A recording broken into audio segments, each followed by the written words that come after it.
आइए केमिस्ट्री का सोल्यूशन देखते हैं। Identify the incorrect IUPAC name. इसमें से इनकरेक्ट आईयूपीएसी नेम को आइडेंटिफाई करना है। पहला है CH3 CH2 का hold wise NCH3 N ethyl N methyl ethanamine, बिल्कुल सही नाम लिखा हुआ है CH3 CH2 N। यहाँ फिर से CH2 CH3 है, यहाँ CH3 है। इसका कंसेप्ट ये होता है कि जो छोटे एल्काइल होते हैं उनको हम एल्काइल लिखते हैं और बड़े वाले को एल्केनामाइन लिखते हैं। तो अब आप यहाँ देख सकते हैं ये छोटा है, अब ये दोनों तो बराबर के हैं, तो कोई एक को हम एल्काइल लिख लेंगे। तो इसे लिखेंगे N एथाइल, इसे लिखेंगे N मिथाइल, और इसका हम लोग एल्केन बनाएंगे, मतलब इसका चेन बनाएंगे, तो उसको हम लिखेंगे एल्केनामाइन। तो चूंकि 2 कार्बन है तो ethanamine, eth plus ane plus amine ethanamine. तो N ethyl N methyl ethanamine ये लिखा हुआ है। इस तरह से CH3 का whole thrice CnH2 2 methyl propane 2 amine, बिल्कुल सही है, क्योंकि अगर हम लोग इसको देखेंगे तो इसका स्ट्रक्चर ये बनेगा। इस स्ट्रक्चर में जब हम लोग नंबरिंग करेंगे तो 1 2 3 नंबरिंग होगी। 2 पर क्या लगा हुआ है? मिथाइल। तो 2 मिथाइल 3 कार्बन का prop, primary suffix ane, secondary suffix amine, और एमाइन कितने में लगा है? 2 पर, तो 2 प्रोपेन अमाइन। ये भी नाम बिल्कुल क्या है? सही है। तीसरा आ रहा है CH3 NH, CH3 का होल थ्राइस, अगर हम लोग होल ट्वाइस देख लें CH3 NH, इसके बाद यहाँ पर CH और यहाँ CH3 और यहाँ CH3 हम देखें तो यहाँ 1 2 3 नंबरिंग करनी पड़ेगी। नाइट्रोजन से जुड़ा हुआ है मिथाइल, तो N मिथाइल प्रोपेन, 3 कार्बन की चेन को बोलेंगे प्रोप, आगे एन, और ई हटा देंगे क्योंकि प्राइमरी सफिक्स में सेकेंडरी सफिक्स जोड़ते समय यदि 2 वोवेल्स एक साथ आते हैं तो पहला वाला वोवेल हट जाता है, इसलिए आपने देखा होगा यहाँ भी ई हटा हुआ है, यहाँ भी ई हटा हुआ है, ऊपर भी ई हटा हुआ है। तो यहाँ पर प्रोप एन 2 अमाइन सही नाम हो जाएगा, ये भी नाम बिल्कुल सही है। अब आपसे पूछा जा रहा है CH3 का होल ट्वाइस CHNH2। जब हम इसको देखते हैं तो हमसे पूछा जाता है इसका आईयूपीएसी नेम क्या है। तो इसका आईयूपीएसी नेम दिया गया 2,2 डाई मिथाइल N प्रोपेनामाइन, बिल्कुल गलत है। 1 2 3 3 कार्बन को बोलेंगे प्रोप, प्राइमरी सफिक्स लेंगे एन, ई हटा करके 2 पर एमाइन होगा प्रोप N2 अमाइन, तो ये नाम गलत है। मतलब आपका अगर कहा जाए कि इनकरेक्ट स्टेटमेंट कौन सा है तो यही स्टेटमेंट आपका इनकरेक्ट है, इसलिए आंसर 4th होगा। चलिए हम लोग इसमें अगले क्वेश्चन की बात करते हैं, नेक्स्ट क्वेश्चन की बात करते हैं। Reduction of CH3 CH2 NC with hydrogen in presence of nickel और प्लेटिनम। अगर आप CH3 CH2 NC को लेते हैं, दिस इज आइसोसाइनाइड है, और अगर इस पर हम हाइड्रोजन लगाते हैं इन प्रेजेंस ऑफ निकेल या फिर प्लेटिनम, तो फिर ये रिडक्शन करेंगे 4 मोल, 2 मोल हाइड्रोजन के लगाएंगे, 4 हाइड्रोजन, और सिंपली हम लोग यहाँ बना देंगे CH3 CH2 NH single bond. CH3 यानी ये 2 डिग्री अमीन में कन्वर्ट होगा। 2 डिग्री अमीन को बनाने का एक बहुत अच्छा तरीका है कि आइसोसाइनाइड के रिडक्शन से बनाया जा सकता है। इसमें हम लिथियम एल्यूमिनियम हाइड्राइड का भी प्रयोग कर सकते हैं, और हम सोडियम और एथाइल अल्कोहल, सोडियम के साथ मरकरी भी रहता है, एथाइल अल्कोहल, उसके द्वारा भी रिडक्शन कराएंगे तो भी यहाँ 2 डिग्री अमीन बन जाएगा। आइए नेक्स्ट क्वेश्चन की तरफ चलते हैं। 48 है, identify X, Y and Z in the given reaction. देखो भाई CH2 डबल बॉन्ड CH2 हमको दिया गया है और इस पर लगाया गया है Br2 in presence of CCl4। तो यहाँ पर एक Br यहाँ जुड़ जाएगा और एक Br आपका यहाँ जुड़ जाएगा, 2 Br आ जाएंगे। इसके बाद जैसे ही इस पर हम लोग NaCN लगाएंगे तो NaCN लगाने पर 2 मोल NaCN के लगेंगे, और 2 मोल लगने पर यहाँ भी CN और यहाँ भी CN आ जाएगा साइनाइड। और इसका जैसे ही रिडक्शन कराएंगे लिथियम एल्युमिनियम हाइड्राइड से, तो बेसिकली ये साइनाइड भी रिड्यूस होकर CH2NH2 देगा, ये साइनाइड भी रिड्यूस होकर CH2NH2 देगा, तो मामला हो जाएगा CH2, और ये भी CH2NH2 में कन्वर्ट होगा, यहाँ भी CH2 और ये भी CH2NH2 में कन्वर्ट होगा। यानी इसका सही आंसर हम लोग देखेंगे तो 4th आंसर इसका सही हो जाएगा। चलिए नेक्स्ट क्वेश्चन की तरफ बढ़ते हैं। अगला क्वेश्चन है कि most basic species among the following. जितना ज्यादा नाइट्रोजन के पास लोन पेयर की अवेलेबिलिटी होगी, बेसिक नेचर उतना ज्यादा होगा। देखो यहाँ भी नाइट्रोजन के पास लोन पेयर है, यहाँ भी नाइट्रोजन के पास लोन पेयर है, और यहाँ नाइट्रोजन के पास भी लोन पेयर है। देखो इसका लोन पेयर रिंग में डीलोकलाइज्ड है, यहाँ पर डीलोकलाइज्ड नहीं है, तो क्या है sp2 से ये पुल करेगा, ये भी sp2 से पुल करेगा, दोनों तरफ से इलेक्ट्रॉन खींचे जाएंगे, तो नाइट्रोजन पर इलेक्ट्रॉन डेंसिटी कम हो जाएगी। और जबकि पहले और चौथे को यदि हम लोग कंपेयर करें तो देखिए यहाँ पर भी लोन पेयर है और यहाँ पर भी लोन पेयर है, ना इसका लोन पेयर डीलोकलाइज्ड है ना उसका लोन पेयर डीलोकलाइज्ड है। दो बातें हैं, एक तो आप ये कह सकते हैं कि इस साइड से प्लस आई ज्यादा मिलेगा इसको, तो इलेक्ट्रॉन रिलीज ज्यादा होगा, तो इलेक्ट्रॉन डेंसिटी ज्यादा होगी नाइट्रोजन पे, इलेक्ट्रॉन रिलीज ज्यादा होगा प्लस आई से। दूसरा जो सबसे इंपॉर्टेंट चीज है कि जब नाइट्रोजन रिंग में होगा तो उसका लोन पेयर फ्लिप नहीं करता है, यहाँ पर फ्लिपिंग नहीं होती। जब नाइट्रोजन सिंगल बॉन्डेड होता है तो इसमें फ्लिपिंग होती रहती है। जैसे हम लोग देखते हैं कि जो 3 डिग्री अमीन है और उस 3 डिग्री अमीन में अगर तीनों एल्काइल डिफरेंट कर दिए जाए, R1 R2 R3N कर दिया जाए और पूछा जाए कि क्या ये कंपाउंड ऑप्टिकल एक्टिविटी शो करता है, तो आंसर है कि नाइट्रोजन तो कायरल है लेकिन ऑप्टिकल एक्टिविटी इसमें नहीं आती क्योंकि इसमें फ्लिपिंग होती है। इसको हम लोग बोलते हैं अम्ब्रेला इन्वर्जन, जैसे कहते हैं नाइट्रोजन इन्वर्जन या ऐसे कहते हैं अमीन इन्वर्जन, तो इसमें फ्लिपिंग होगी।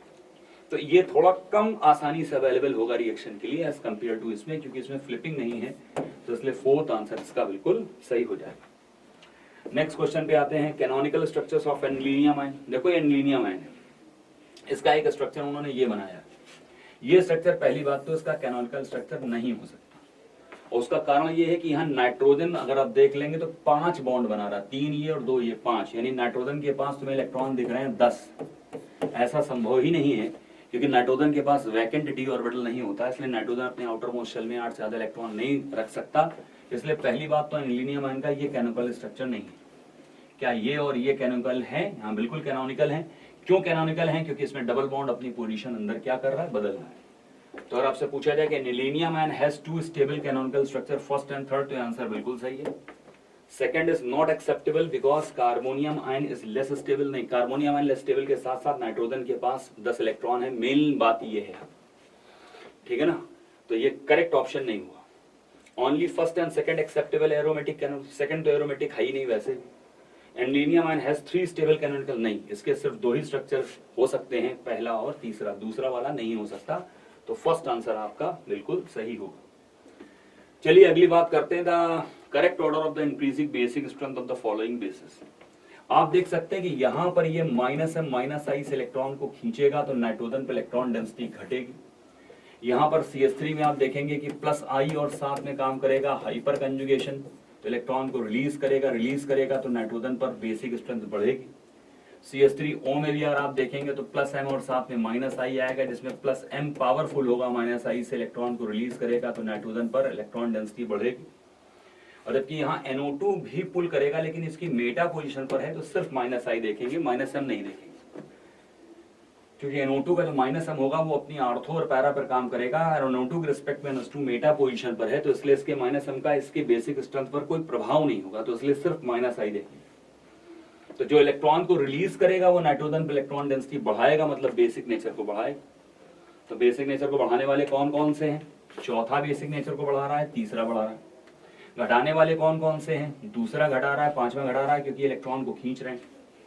अब ज्यादा कौन बढ़ाएगा? तो OCH3 की इलेक्ट्रॉन रिलीजिंग पावर CH3 से ज्यादा है, तो इसलिए सबसे ज्यादा बेसिक कौन सा हो जाएगा? फोर्थ। अब देखिए फोर्थ सबसे ज्यादा बेसिक इसमें दिया गया और इसमें दिया गया, तो इसका मतलब थर्ड और ये तो बेकारी हो गए। इसके बाद फोर्थ के बाद बेसिक कौन होगा? तो होगा थर्ड, तो फोर्थ थर्ड फोर्थ थर्ड, इसके बाद फर्स्ट। अब केवल 2 और 5 में देखो अंतर दिखाई दे रहा है कि 2 ज्यादा है कि 5 ज्यादा है। 5 में तुम देखोगे कि इलेक्ट्रॉन पुल हो रहा है और जबकि 2 में इलेक्ट्रॉन पुल हो रहा है। यहां पर ज्यादा पुल हो रहा है, क्यों? क्योंकि यहाँ -m -i दोनों काम कर रहे हैं और जबकि यहाँ सिर्फ -i काम कर रहा है, तो पुलिंग यहाँ ज्यादा है। तो बेटा अगर पुलिंग यहाँ ज्यादा है तो उसका बेसिक नेचर कम होगा, यानी सेकंड का कम होगा एज कम्पेयर टू 5, यानी पहले आएगा सेकंड फिर आएगा 5, तो सबसे कम बेसिक नेचर सेकंड का, फिर 5, फिर फर्स्ट, फिर 3, फिर 4। नेक्स्ट क्वेश्चन की तरफ चलते हैं। The choose the correct option by the arranging the following in the increasing order of basicity. देखो बेटा, वैसे तो हम लोग बेसिसिटी में याद रखते हैं कि जब कुछ ना दिया जाए तो एक्वस सोल्यूशन में ही निकाली जाती है, और आप लोगों ने भी याद किया होगा कि जब हम लोग मिथाइल का प्रयोग करते हैं तो बेसिक नेचर में आंसर आता है 213 N, यानी सबसे पहले 2 डिग्री, फिर 1 डिग्री, फिर 3 डिग्री, फिर अमोनिया। और अगर एथाइल का प्रयोग करते हैं तो आंसर आता है 231 N, 2 डिग्री, 3 डिग्री, 1 डिग्री, फिर अमोनिया। हालांकि आप यहाँ पर देखें तो 3 डिग्री दिया ही नहीं गया है, तो एक्वस सोल्यूशन में अगर हम लोग जाएंगे तो सबसे ज्यादा बेसिक कौन होगा? 2 डिग्री अमीन। 2 डिग्री के बाद क्या होगा? 1 डिग्री। 1 डिग्री के बाद होगी अमोनिया, और सबसे कम बेसिक एनिलीन होगा, क्योंकि एनिलीन में जो नाइट्रोजन का लोन पेयर है वो रिंग के अंदर क्या होगा? डीलोकलाइज होगा, तो आंसर कौन सही हो जाएगा? थर्ड सही हो जाएगा।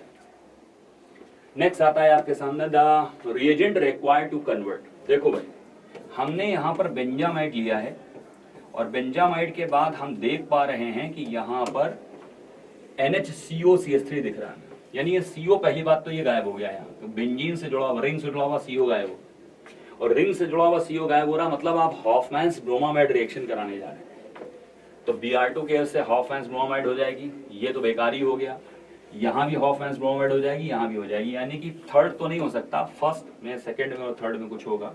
तो चलो भाई देख लेते हैं। आपने Br2 और KOH लगाया और इसे हीट किया तो सबसे पहले तो यहाँ एनिलीन बन जाएगा। अब आप देख पा रहे हैं कि इस एनिलीन पर हम लोग यहाँ पर COCH3 ग्रुप लगा रहे हैं। COCH3 ग्रुप लगाने का मतलब है हमने इस पर कराया है एसाइलेशन। तो कैसे एसाइलेशन होगा, तो जैसे ही हम इस पर CH3COCl लगाएंगे इन प्रेजेंस ऑफ pyridine, तो यहाँ से HCl निकलेगा और यहाँ फॉर्मेशन किसका होगा, NHCOCH3 का फॉर्मेशन होगा, और ये एसाइलेशन के द्वारा एसिटेनिलाइड कंपाउंड बनता है। तो ये एसिटेनिलाइड है, इसका नाम है।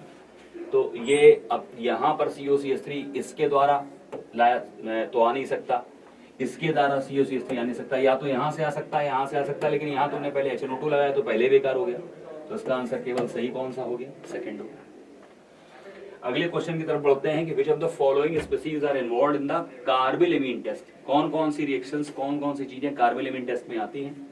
तो एक तो बेटा क्लोरोफॉर्म इन्वॉल्व होता है और आइसोसाइनेट होता है, क्योंकि कार्बाइलेमिन रिएक्शन आप सभी को मालूम होगी, R+2 की रिएक्शन जब हम लोग CHCl3 और प्लस KOH या आप NaOH कुछ भी ले सकते हैं, इसे कराते हैं, तो यहाँ पर RNC बनता है, एक बैड स्मेलिंग सब्सटेंस, प्लस साथ में 3 KOH लगते हैं यहाँ, या 3 NaOH लगते हैं, तो यहाँ 3 KCl बनेगा या 3 NaCl बनेगा, और प्लस साथ में H2O निकलेगा, 3 H2O निकल जाता है। ये पूरी इसकी मैकेनिज्म भी मैंने क्लास में करवाई हुई है बच्चों को, खैर यहाँ मैकेनिज्म की जरूरत नहीं है। पूछ रहे थे क्या क्या इन्वॉल्व है, तो COCl2 इन्वॉल्व नहीं है, NaNO2 और HCl इन्वॉल्व नहीं है, सिर्फ CHCl3 और RNC। CHCl3 रिएक्टेंट के साइड और RNC प्रोडक्ट के साइड होगा, तो इसका सही आंसर हो जाएगा फर्स्ट एंड सेकंड वन। अगले क्वेश्चन की तरफ हम चलते हैं कि which of the following is used as Hinsberg's agent. तो भाई साहब क्लियर कट NCERT में दिया है बेंजीन सल्फोनिल क्लोराइड। हालांकि NCERT में लाइन पड़ेगा, एक बात उन्होंने और दी है कि आजकल बेंजीन सल्फोनिल क्लोराइड की जगह पैराटोल्यूइन बेंजीन सल्फोनिल क्लोराइड का भी प्रयोग किया जा सकता है। हम लोग पैराटोल्यूइन बेंजीन सल्फोनिल क्लोराइड भी यूज कर सकते हैं। चलिए 55 के बाद 56 पर आते हैं, मैच द कॉलम। इसका मैच द कॉलम में क्या है, तो आप देख सकते हैं कि फिर वही यहाँ पर कौन सी एक्शन हो रही है, ये कार्बाइलेमिन रिएक्शन है, आइसोसाइनेट बनेगा, तो फर्स्ट का फोर्थ हो। तो फर्स्ट का फोर्थ कहाँ कहाँ भैया दिया गया, तो फर्स्ट का फोर्थ यहाँ है, और फर्स्ट का फोर्थ सिर्फ यहीं है ही है और कहीं है ही नहीं, तो अपने आप ही सही हो गया। ये हॉफमैन्स ब्रोमाइड है, यहाँ CH3NH2 बनेगा, यानी बी का क्या होगा, फर्स्ट होगा। बी में आप फर्स्ट में जाएंगे, फर्स्ट में आप कहाँ जाएंगे, फोर्थ में जाएंगे, ये फोर्थ में आप चले गए। सेकंड वाले में आप देख रहे होंगे एथाइलेमीन पर जब आप डाइडोटाइजेशन कराते हैं, पहले डाइजोनियम सॉल्ट बनता है जो हाइड्रोलाइज होकर अल्कोहल में कन्वर्ट हो जाता है, तो यहाँ C2H5OH बनेगा, यानी सी का क्या होगा, सेकंड होगा। और आइसोसाइनेट के रिडक्शन पे अभी ने बताया था कि 2 डिग्री अमीन बनती है, तो डी का थर्ड होगा। तो सारे आंसर्स आपको मिल गए। अगले क्वेश्चन की तरफ चलते हैं कि amino group is used, amino group is ortho para directing for electrophilic substitution reaction, but on nitration the major product is meta nitroaniline. Major product एक मेटा नाइट्रोएनिलीन भी होता है। तो क्यों होता है मेटा नाइट्रोएनिलीन, क्योंकि मैंने बताया था कि aniline gets protonated with strong acid to give the aluminium ion which is meta directive. Aluminium anilinium ion, क्योंकि जब एनिलीन पर आप नाइट्रेशन कराते हो, तो हम तो यहाँ लगा रहे थे concentrated HNO3 in presence of concentrated H2SO4, और हम तो ये सोच रहे थे कि भाई जब हम ये रिएक्शन कराएंगे तो इस रिएक्शन के दौरान नाइट्रोनियम आयन जनरेट होगा, और ये नाइट्रोनियम आयन जाके इसकी आर्थो और पैरा पे अटैक करेगा। लेकिन हो गया गड़बड़, क्योंकि एनिलीन है एक बेस और ये है लाइन से आपकी एसिड, तो यहाँ से निकलता है H आयन, और वो H आयन लेकर सबसे पहले यहाँ पर फॉर्मेशन हो जाता है एनिलीनियम आयन। और मैंने अभी भी बताया था कि एल्युमिनियम आयन में जो NH3 पॉजिटिव है वो रिंग को डीएक्टिवेट करता है, और ये मेटा डायरेक्टिंग होता है। क्या होता है, मेटा डायरेक्टिंग, इसलिए NO2 ग्रुप किस पोजीशन पे आने लगता है, मेटा। तो हालांकि सबसे ज्यादा मेटा नहीं बनता है, इसमें जो पैरा प्रोडक्ट होता है वो तकरीबन 51% क्वांटिटी में, मेटा प्रोडक्ट जो बनता है वो तकरीबन 47% क्वांटिटी में, और ऑर्थो प्रोडक्ट में चूंकि ऑर्थो में रिपल्शन काम करेगा स्टेरिक, वो केवल 2% क्वांटिटी में बनता है। तो इसलिए यहाँ पर मेटा प्रोडक्ट मतलब एक मेजर प्रोडक्ट है। मेजर का मतलब यही नहीं अकेले बनता है, काफी ज्यादा क्वांटिटी में बनता है, उस रिस्पेक्ट में कहा गया। तो इसका सही आंसर कौन सा हो जाएगा? फर्स्ट। C6H5NO2 पर आप SN प्लस HCl लगाएंगे तो बेटा जब आप नाइट्रोबेंजीन का क्या कराते हैं, रिडक्शन कराते हैं, किससे? SN प्लस HCl से रिडक्शन कराते हैं, तो ये कन्वर्ट हो जाता है एनिलीन में। किसमें कन्वर्ट होता है? एनिलीन में कन्वर्ट होता है।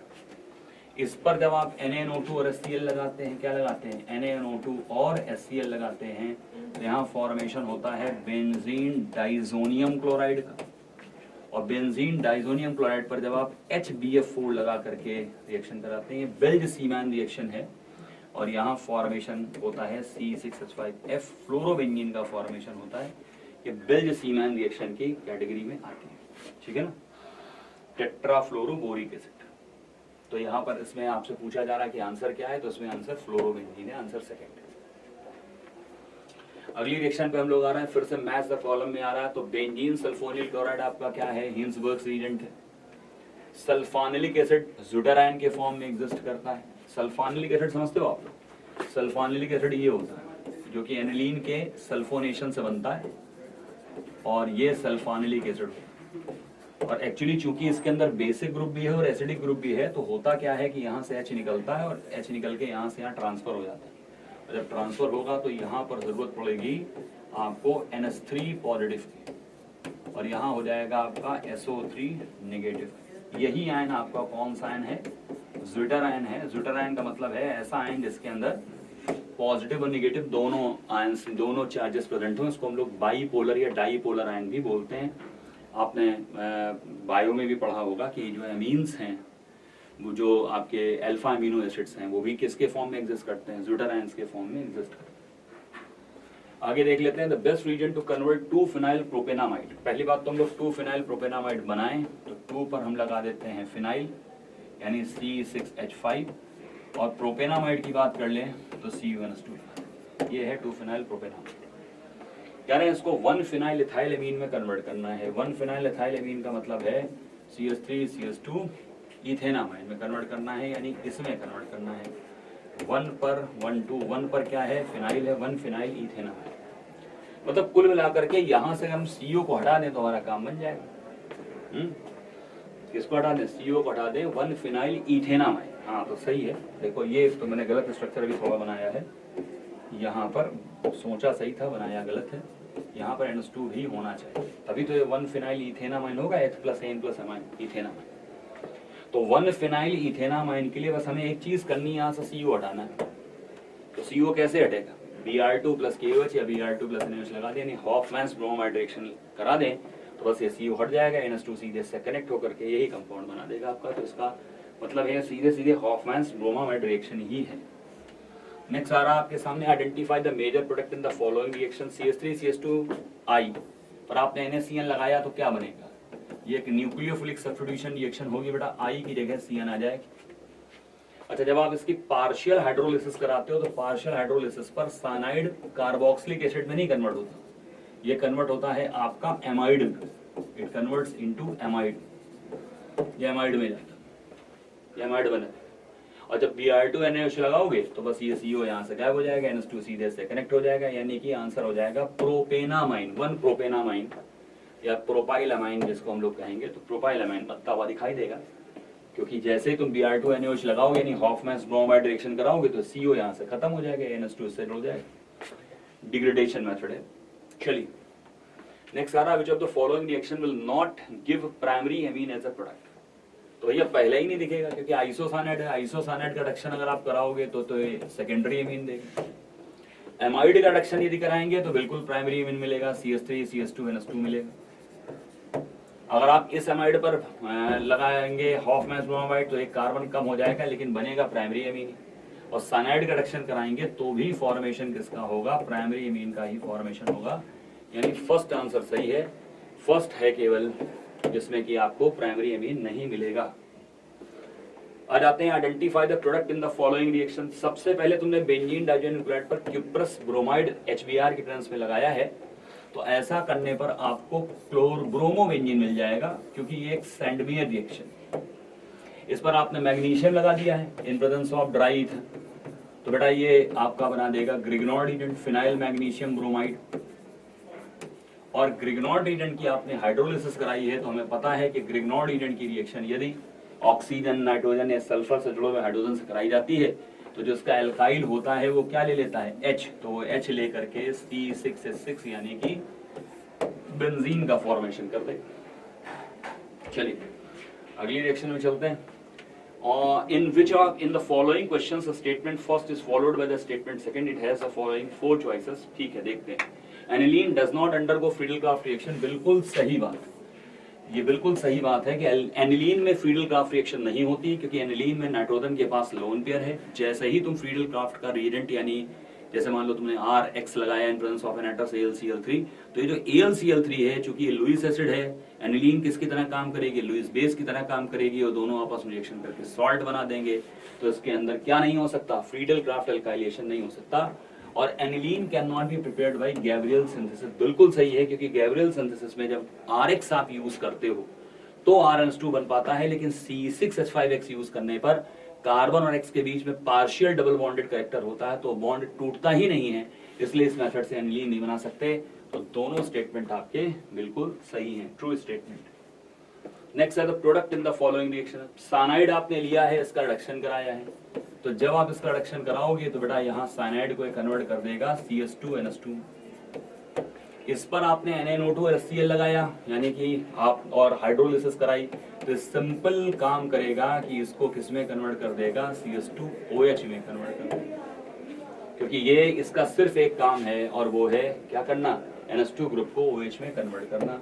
तो NH2 ग्रुप को OH में कन्वर्ट करेगा, आंसर आ जाएगा इसका 4th। देखिए ध्यान दीजिएगा, अगर यही आपका एनिलीन होता है यहाँ पर, मतलब ये CS2 ना होता, ये NH2 डायरेक्टली रिंग से जुड़ा होता, तब डाइजोनियम क्लोराइड बनता, और वो भी डाइजोनियम क्लोराइड स्टेबल होता है 0 से 5 डिग्री सेंटीग्रेड पर डाइजोटाइजेशन जब आप कराते हैं। जब आपको टेम्परेचर नहीं दिया गया तो ये रूम टेम्परेचर कंसीडर किया जाएगा, रूम टेम्परेचर पे तो ये डाइजोनियम क्लोराइड भी एग्जिस्ट नहीं करेगा, वहां भी वो N2ClOH में कन्वर्ट हो जाएगा। तो डाइजोटाइजेशन एक तो बहुत लो टेम्परेचर पर है और वो भी किसके लिए, एनिलीन के लिए सही है, ये एनिलीन नहीं है, ठीक है ना, यहाँ बीच में CS2 लगा हुआ है, तो ये प्राइमरी एलिफैटिक एमीन की तरह बिहेव करते हुए उसी NH2 ग्रुप को OH में कन्वर्ट करते हैं। तो ये आपके सारे क्वेश्चंस ऑर्गेनिक वाले कंप्लीट हो गए। Thank you. हेलो बच्चों, जैसा कि URTS 11th में टेस्ट नंबर 11th में आपका कोऑर्डिनेशन का पार्ट थोड़ा सा था, जो क्वेश्चन 25 क्वेश्चन लगभग थे जो आपको एग्जाम के लिए दिए गए हैं, जिसमें कि पीछे वाले सारे क्वेश्चन हमने डिस्कशन कर दिए होंगे। अभी URTS का जो क्वेश्चन 11 का जो क्वेश्चन नंबर 66 है, विच इज डायामैग्नेटिक, तो हर क्वेश्चन में आंसर नीचे दिया है, मैं उसका एक्सप्लेनेशन भी देता चलूँगा। तो कह रहा है कि डायामैग्नेटिक है, तो ई कंपाउंड के बारे में कह रहा है डायामैग्नेटिक क्यों है। तो पहले आप यही देख लो, निकिल की यदि बात करें, कोबाल्ट 27 होता है, निकिल 28 है, और इस पर ऑक्सीडेशन नंबर यदि निकाला जाए, मतलब प्राइमरी वैलेंसी निकाला जाए तो 2 आएगा, सेकेंडरी वैलेंसी इसकी 4 होगी। तो कुल मिलाकर के निकिल का कॉन्फ़िगरेशन करें तो 4s2 3d8 होगा, और Na प्लस है ना, +2, Na+2 ऑक्सीडेशन नंबर इसका निकालेंगे ना, ये तो आएगा x माइनस का 4 is equals to -2, x is equals to हो जाएगा -2 + 4 मतलब +2 आ जाएगा। तो Na+2 का कॉन्फ़िगरेशन किया जाए तो 4s 0 हो जाएगा, 3d8 होगा। इसका हाइब्रिडाइजेशन यदि निकाला जाए तो हाइब्रिडाइजेशन में देखिए 3d में 2 3 4 8 इलेक्ट्रॉन भरना, तो 1 2 3 4 5 6 7 एंड 8, ठीक। और उसके बाद ये हो गया 4s, ये हो गया आपका 3d 4s, और ये हो गया 4p। अच्छा, हमने कहा अक्सर बताता हूँ कि जितना कोऑर्डिनेशन नंबर होगा उसको उतने ही वैकेंट ऑर्बिटल चाहिए। अच्छा, यहाँ पर जो लिगेंड Cn लगा है वो स्ट्रॉन्ग फील्ड लिगेंड है, और स्ट्रॉन्ग फील्ड लिगेंड क्या करेगा, पेयरिंग कराएगा, और जब पेयरिंग कराएगा तो इस इलेक्ट्रॉन को यहाँ पर ले आके पेयर कर देगा। तो स्थिति कुछ इस प्रकार से बन जाएगी। ये देखिए, तो ऑलरेडी पेयर्ड थे, एक इलेक्ट्रॉन यहाँ आया, वो पेयर्ड हो गया, ये खाली हो गया, और ये 4s है, ये 3d है, 4s है, और यहाँ पर आगे जो है ये 4p है, ये है 4p। तो कह रहे मतलब हमें 4 ऑर्बिटल चाहिए, 1 2 3 4। तो कहने का मतलब यहाँ से लेके यहाँ तक टोटल हमारे पास 4 ऑर्बिटल हो गए। तो नए 4 हाइब्रिडाइज्ड ऑर्बिटल बनेंगे, 4 नए हाइब्रिडाइज्ड ऑर्बिटल बनेंगे जिनका हाइब्रिडाइजेशन होगा DsP2। DsP2 हाइब्रिडाइजेशन जब होता है तो ज्योमेट्री स्क्वायर प्लेनर होती है, स्क्वायर प्लेनर ज्योमेट्री होगी, स्क्वायर प्लेनर ज्योमेट्री होगी। और एक खास बात आप देखेंगे कि इस सब में साइनाइड क्या करेगा, इस सभी में पेयर ऑफ इलेक्ट्रॉन को Cn क्या करेगा, डोनेट करेगा। Cn मतलब साइनाइड आयन, साइनाइड आयन जो है हर जगह इलेक्ट्रॉन पेयर डोनेट कर देगा, ये इलेक्ट्रॉन पेयर डोनेट कर दिया। तो उसके बाद आप देख रहे होंगे जब ये पेयर हो गया तो यहाँ पर कोई भी अनपेयर्ड इलेक्ट्रॉन नहीं, और कोई कॉम्प्लेक्स में अनपेयर्ड इलेक्ट्रॉन यदि होगा तो पैरामैग्नेटिक, यदि सारे इलेक्ट्रॉन पेयर्ड हो गए तो डायमैग्नेटिक। तो क्वेश्चन में पूछा है कि कौन सा डायमैग्नेटिक होगा, तो इसका आंसर थर्ड ही सही है, डायमैग्नेटिक। नेक्स्ट क्वेश्चन पे आते हैं, क्वेश्चन नंबर 67। करा which among the following is a paramagnetic complex. यहाँ पर पैरामैग्नेटिक की बात कर रहा है। वैसे भी आप पढ़ते हैं जो हैलोजेंस होते हैं, फ्लोरीन, क्लोरीन, ब्रोमीन, आयोडीन, ये सब वीक फील्ड लिगेंड होते हैं, पेयरिंग नहीं करा पाते हैं। तो जब पेयरिंग नहीं करा पाएंगे तो वहाँ पर निश्चित रूप से, जैसे आपको आंसर चौथे पर ही आ जाइए, कोबाल्ट के बारे में देखें तो कोबाल्ट का पहले प्राइमरी वैलेंसी निकाला जाए। प्राइमरी वैलेंसी का मतलब ऑक्सीडेशन नंबर, x माइनस का 4 बराबर हो जाएगा -2, x बराबर हो जाएगा +2 आ जाएगा। ठीक है। अब यहाँ पर कोबाल्ट का यदि हम देखें कॉन्फ़िगरेशन इसका, तो CO कोबाल्ट 27 हो जाएगा, और इसका कॉन्फ़िगरेशन करेंगे तो 4s, एक second, 4s2 3d7, 4s2 3d7 होगा। और इस कोबाल्ट यहाँ पे ऑक्सीडेशन स्टेट +2 है ना, तो ये 4s का 2 इलेक्ट्रॉन निकल जाएगा, 3d में 7 इलेक्ट्रॉन होगा। इसका यदि हम हाइब्रिडाइजेशन पर यदि हम डिस्कशन करें तो देख लीजिए, यहाँ पर ये हो गया आपका 3d, ये हो गया 4s, और ये हो गया 4p, और यहाँ पर 3d में 7 इलेक्ट्रॉन, तो 1 2 3 4 5 6 और 7। और यहाँ पर जो हमारा लिगेंड लगा है, मैं बात कर रहा हूँ, लिगेंड हमारा कैसा है, वीक फील्ड लिगेंड है ना। तो वीक फील्ड लिगेंड पेयरिंग तो करा नहीं पाता, और कोऑर्डिनेशन नंबर 4 है, तो हमें 4 कोऑर्डिनेशन नंबर के लिए 4 वैकेंट ऑर्बिटल चाहिए। तो एक s का और 3 p का ऑर्बिटल, यही मिलके 4 हाइब्रिडाइज्ड ऑर्बिटल बन जाएंगे। 4 हाइब्रिडाइज्ड ऑर्बिटल जब बनेंगे तो इसका मतलब इनका हाइब्रिडाइजेशन होगा sp3 हाइब्रिडाइजेशन होगा, और सभी में क्या करेगा, ब्रोमीन या ब्रोमाइड आयन कह लो, सभी में इलेक्ट्रॉन पेयर डोनेट करेगा। और ये कॉम्प्लेक्स में आप देखें कि यहाँ पर अनपेयर्ड इलेक्ट्रॉन है, और अनपेयर्ड इलेक्ट्रॉन भी कॉम्प्लेक्स में होगा तो कॉम्प्लेक्स पैरामैग्नेटिक होगा। बाकी हर जगह आप देखेंगे CO के साथ अमोनिया स्ट्रॉन्ग फील्ड का काम करता है, पेयरिंग करा देगा। यहाँ पर CO है, ये भी स्ट्रॉन्ग फील्ड लिगेंड है, यहाँ पे इलेक्ट्रॉन को पेयरिंग करा देगा। तो कहने का मतलब पैरामैग्नेटिक तो तभी होगा जब उसमें अनपेयर्ड इलेक्ट्रॉन होंगे। तो इसका आंसर फोर्थ दिया है वो करेक्ट आंसर है, क्योंकि यहाँ ब्रोमीन जो है Br, ये वीक फील्ड लिगेंड है, ये पेयरिंग नहीं करा पाएगा। आप देखिए यहाँ पे इलेक्ट्रॉनों को पेयर नहीं करा पाया, तो हाइब्रिडाइजेशन sp3 होगा, ज्योमेट्री टेट्राहेड्रल होगी। और इसका जो है n की वैल्यू देखा जाए तो इसमें 3 है। मैग्नेटिक मोमेंट यदि निकालना चाहें तो √n+2 करके निकालते हैं, लेकिन वो पूछा नहीं है तो आगे बढ़ने की जरूरत नहीं। तो 67 का आंसर 4 हो जाएगा। नेक्स्ट क्वेश्चन नंबर 68 करा, among the following which are ambident ligand. तो लिगेंड तो आप तो कई पढ़ते हैं, मोनोडेंटेट, बाईडेंटेट, पॉलीडेंटेट। पॉलीडेंटेट में जैसे आता है ट्राइडेंटेट, टेट्राडेंटेट, पेंटाडेंटेट, हेक्साडेंटेट। उसके बाद आता है एम्बीडेंटेट लिगेंड होता है। तो एम्बीडेंटेट लिगेंड के बारे में एक बात आपको मालूम होगा कि एम्बीडेंट लिगेंड में 2 डोनर सेंटर होते हैं या 2 डोनर एटम होते हैं, बट एट अ टाइम एक ही डोनेट करता है। तो देखिए एम्बीडेंट लिगेंड में एक तो यही है SCN- की बात करें तो यहाँ S जो है सेंट्रल मेटल को इलेक्ट्रॉन देगा, और यहीं पर हम इसी को देखें तो S कर दें तो यहाँ पर N इलेक्ट्रॉन देगा, मतलब एट अ टाइम कोई एक ही एटम इलेक्ट्रॉन देगा। डोनर एटम दो हैं बट एट अ टाइम कोई एक ही एटम इलेक्ट्रॉन डोनेट करेगा, इसीलिए चिलेट फॉर्मेशन नहीं करता है और यहाँ पर चिलेशन नहीं होता है। तो एम्बिडेंट लिगेंड में एक तो हमारा यही है, एम्बिडेंट लिगेंड है। उसके बाद तीसरे नंबर पे आप आ जाके देखिए, ये एम्बिडेंट लिगेंड है, क्योंकि NO2 में यदि सेंट्रल मेटल को इलेक्ट्रॉन दे रहा है या तो फिर O देगा। O कैसे देगा, वो जरा से देखिए, O इलेक्ट्रॉन दे सकता है। तो कहने को होता है NO2 में सेंट्रल जो मेटल एटम N है, मेटल एटम कह रहा हूँ, NO2 में जो N है वो भी पेयर ऑफ इलेक्ट्रॉन डोनेट करेगा, वो भी करेगा, लेकिन एट अ टाइम एक ही करेगा, या तो N करेगा या तो A करेगा। तो ऐसा स्पेसीज जिसमें दो डोनर एटम हो और बस एक एट अ टाइम कोई एक ही एटम इलेक्ट्रॉन पेयर डोनेट करे तो एम्बिडेंट लिगेंड होगा। तो एम्बिडेंट लिगेंड ए भी है और ए भी है। हाँ, ये एम्बिडेंट लिगेंड नहीं है, ये बाइडेंटेड लिगेंड है। ऑक्जिलेट कैसा लिगेंड है, बाइडेंटेड लिगेंड है।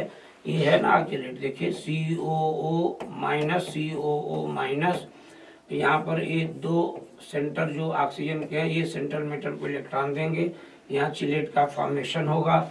जबकि एम्बिडेंट लिगेंड कभी चिलेशन का फॉर्मेशन नहीं करते हैं, नॉट फॉर्म चिलेट का फॉर्मेशन नहीं करते हैं। तो एम्बिडेंट लिगेंड में हमारा पहला है और तीसरा है, तो आंसर इसका फर्स्ट कर लीजिए। फर्स्ट का मतलब पहला और तीसरा, ये वाला आंसर हमारा सही हो जाएगा। तो 68 का आंसर फर्स्ट हो जाएगा। नेक्स्ट क्वेश्चन पे चलेंगे 69। Which of the following complex in increasing order of conductivity.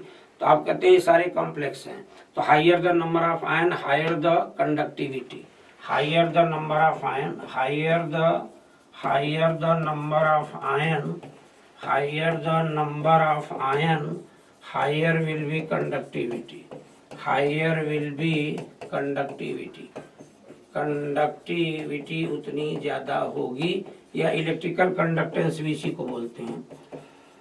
Electrical conductance या कंडक्टिविटी जो बोलना चाहें, दोनों में से कोई भी बोल सकते हैं यहाँ पर।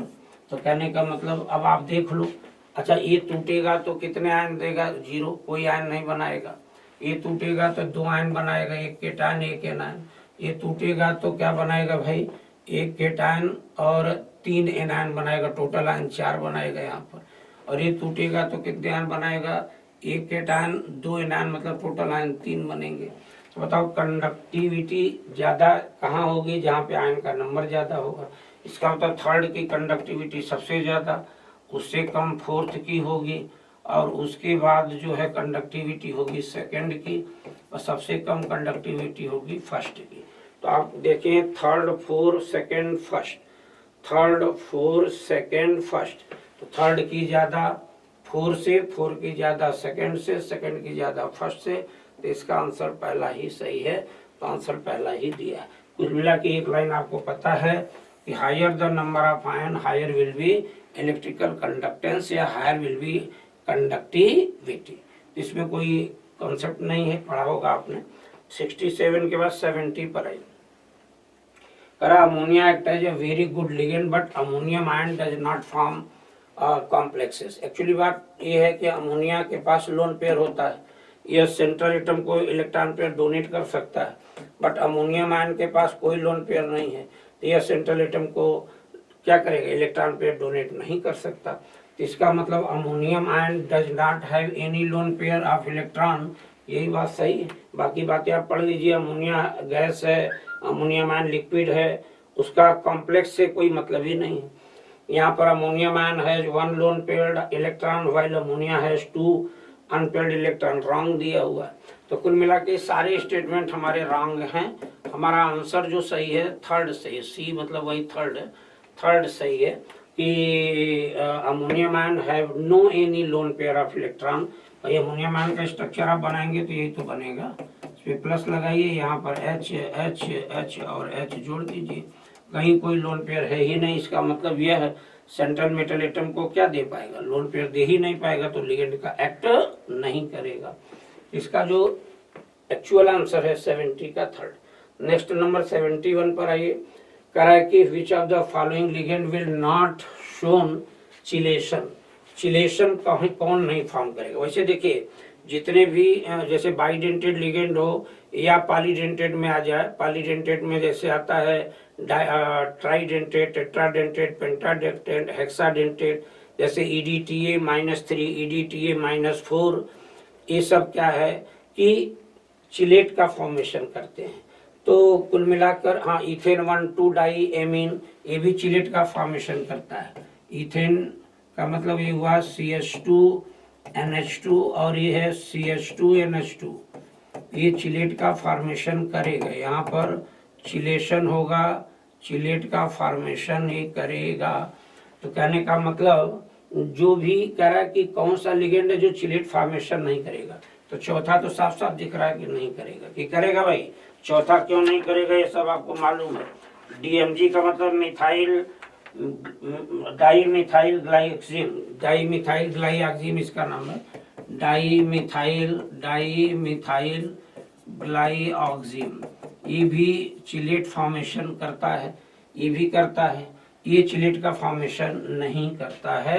क्यों? क्योंकि वह एम्बिडेंट लिगेंड, मैंने कहा ना एम्बिडेंट लिगेंड कभी भी चिलेट फॉर्मेशन नहीं करते हैं। ठीक है।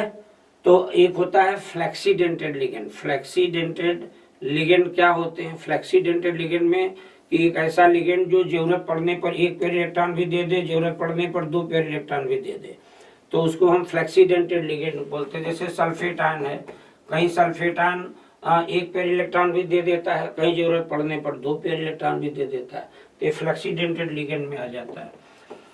क्या हमसे वो बात नहीं कर रहा, हमसे तो बस सिर्फ बात वो पूछ रहा है कि इन 4 स्पीसीज जो दिया है इनमें से कौन है जो कि चिलेट का फॉर्मेशन नहीं करेगा। तो चौथा नहीं करेगा, बिकॉज ये एम्बिडेंट लिगेंड है। और एम्बिडेंट लिगेंड में जैसा कि हम लोग पढ़ते हैं कि एम्बिडेंटेड लिगेंड जो होते हैं, ये केवल एट अ टाइम कोई एक ही इलेक्ट्रॉन देगा, या तो S देगा या तो N देगा। तो इसका मतलब चिलेट फॉर्मेशन की पॉसिबिलिटी 0 है ही नहीं। तो 71 का आंसर जो होगा वो 4 होगा। Next question number 72, identify the statement which is not correct. कौन सा करेक्ट नहीं है? तो अच्छा, जैसा कि आपने पढ़ा होगा कि किसी भी कॉम्प्लेक्स कंपाउंड में जो प्राइमरी वैलेंस एक होता है सेकेंडरी वैलेंस। तो प्राइमरी वैलेंस का मतलब होता है ऑक्सीडेशन नंबर निकालना। किसी भी सेंट्रल मेटल एटम का ऑक्सीडेशन नंबर जो आएगा वही प्राइमरी वैलेंस है। और किसी भी कॉम्प्लेक्स कंपाउंड में सेंट्रल मेटल का जो कोऑर्डिनेशन नंबर आता है वही है सेकेंडरी वैलेंस होता है। और प्राइमरी वैलेंस सेकेंडरी वैलेंस मतलब ऑक्सीडेशन नंबर और कोऑर्डिनेशन नंबर ही बराबर नहीं होते हैं। तो रॉन्ग स्टेटमेंट पूछा है, इसमें से इनकरेक्ट कौन सा है? देखो पहला तो हमारा जो आंसर स्टेटमेंट है वो करेक्ट है कि coordination compounder mainly known as transition metal. Mainly आप देखो ना, ट्रांजिशन मेटल जितने हैं, आयरन है, कोबाल्ट है, निकिल है, ये सब जिंक है, ये सब कॉम्प्लेक्स कंपाउंड बनाते हैं। कभी भी आप सोडियम या मैग्नीशियम या पोटेशियम मतलब सेंट्रल मेटल की तरह काम नहीं करते हैं। ये आपको कोऑर्डिनेशन स्फीयर के अंदर नहीं होंगे, ये एज कह सकते हैं कि बाहर रहते हैं, जो कि काम करते हैं। इसे तो ब्रैकेट के अंदर हो गया तो कोऑर्डिनेशन स्फीयर हो गया, बाहर जो होते हैं उसको काउंटर आयन बोलते हैं। तो काउंटर आयन की तरह काम करेंगे, लेकिन कोऑर्डिनेशन स्फीयर के अंदर सेंट्रल मेटल एटम का काम नहीं करेंगे। अच्छा, तो ये बात तो सही हो गई हमारी, ये तो करेक्ट बात है। और करा कि coordination number oxidation number metal का सेम हो, ये रॉन्ग है, ये स्टेटमेंट सही नहीं है। लिगेंड कम से कम देखो, लिगेंड तो होते हैं जो 1 पेयर इलेक्ट्रॉन भी दे सकते हैं, 1 इलेक्ट्रॉन भी दे सकते हैं, और 1 से ज्यादा पेयर ऑफ इलेक्ट्रॉन भी देते हैं। तो खैर यहाँ पे उन्होंने बोला है कि ligand donate at least 1 pair electron, 1 pair electron भी दे सकते हैं, पाई इलेक्ट्रॉन भी दे सकते हैं, 1 इलेक्ट्रॉन भी दे सकते हैं। तो कहने का मतलब उस हिसाब से ये भी करेक्ट है हमारा। और ए लाइन की बात करें कि ये हेट्रोलेप्टिक है, भाई कहते हैं ऐसा कॉम्प्लेक्स कंपाउंड जिसमें कॉम्प्लेक्स स्फीयर के अंदर 1 से ज्यादा टाइप के लिगेंड यदि लगे हैं तो हेट्रोलेप्टिक, और सेम टाइप के लिगेंड लगे हैं तो होमोलेप्टिक। ये तो हेट्रोलेप्टिक है, निश्चित रूप से। इसमें देखिए 4 अमोनिया है, 2 क्लोरीन है, डिफरेंट प्रकार के लिगेंड यदि लगे हुए हैं कॉम्प्लेक्स स्फीयर के अंदर, तो इसका मतलब हेट्रोलेप्टिक कॉम्प्लेक्स है। ये भी करेक्ट है। तो देखो जहां जहां सही का लिखा वो करेक्ट है, इनकरेक्ट पूछा जो नॉट करेक्ट में सेकंड है, इसका मतलब आंसर इसका सेकंड सही है। सही का मतलब इनकरेक्ट पूछा ना, तो यही वाला लाइन इनकरेक्ट है, तो हमारे हिसाब से आंसर इसका सेकंड हो जाएगा। ठीक है, 73 नंबर पे चलते हैं। 73 नंबर में नाम लिखने की बात कर रहा है कि the correct IUPAC name of the coordination compound K3FeCN का होल 5NO। मैं नाम लिखते समय हमेशा एक बात करता हूँ, जब हम नाम लिखते हैं तो पहले नाम हमेशा केटायन का लिखते हैं, देन एनायन का लिखते हैं। उसके बाद हम लिखते हैं कि लिगेंड का नाम लिखते हैं। लिगेंड का नाम लिखते समय हम बताते हैं लिगेंड न्यूट्रल भी होता है, केटायनिक भी होता है, एनायनिक भी होता है। एनायनिक में भी लिगेंड ऐसे आते हैं जिनके नाम के अंत में एट लगा है तो एटो कर देते हैं, आइट लगा है तो आइटो कर देते हैं, आइड लगा है तो आइडो कर देते हैं। हाँ, जैसे केटायनिक लिगेंड कोई है तो वहां पर जैसे NO प्लस है तो नाइट्रोसोनियम कर देते हैं, NO2 प्लस है तो नाइट्रोनियम कर देते हैं। इस प्रकार से सारा कुछ कॉन्सेप्ट जो भी है आपको पता होगा। यहाँ मैं नाम लिखने जा रहा हूँ पहले केटायन का, तो इसको दो पार्ट में तोड़िए तो पोटेशियम आयन केटायन है, बाकी सभी एनायन है। और इसको तोड़ के यदि देखा जाए तो यहाँ बनेगा 3K प्लस बनेगा आपका FeCN होल 5NO और ये हो जाएगा A माइनस का 3। तो इसका हमें निकालना है, सॉरी नाम लिखना है।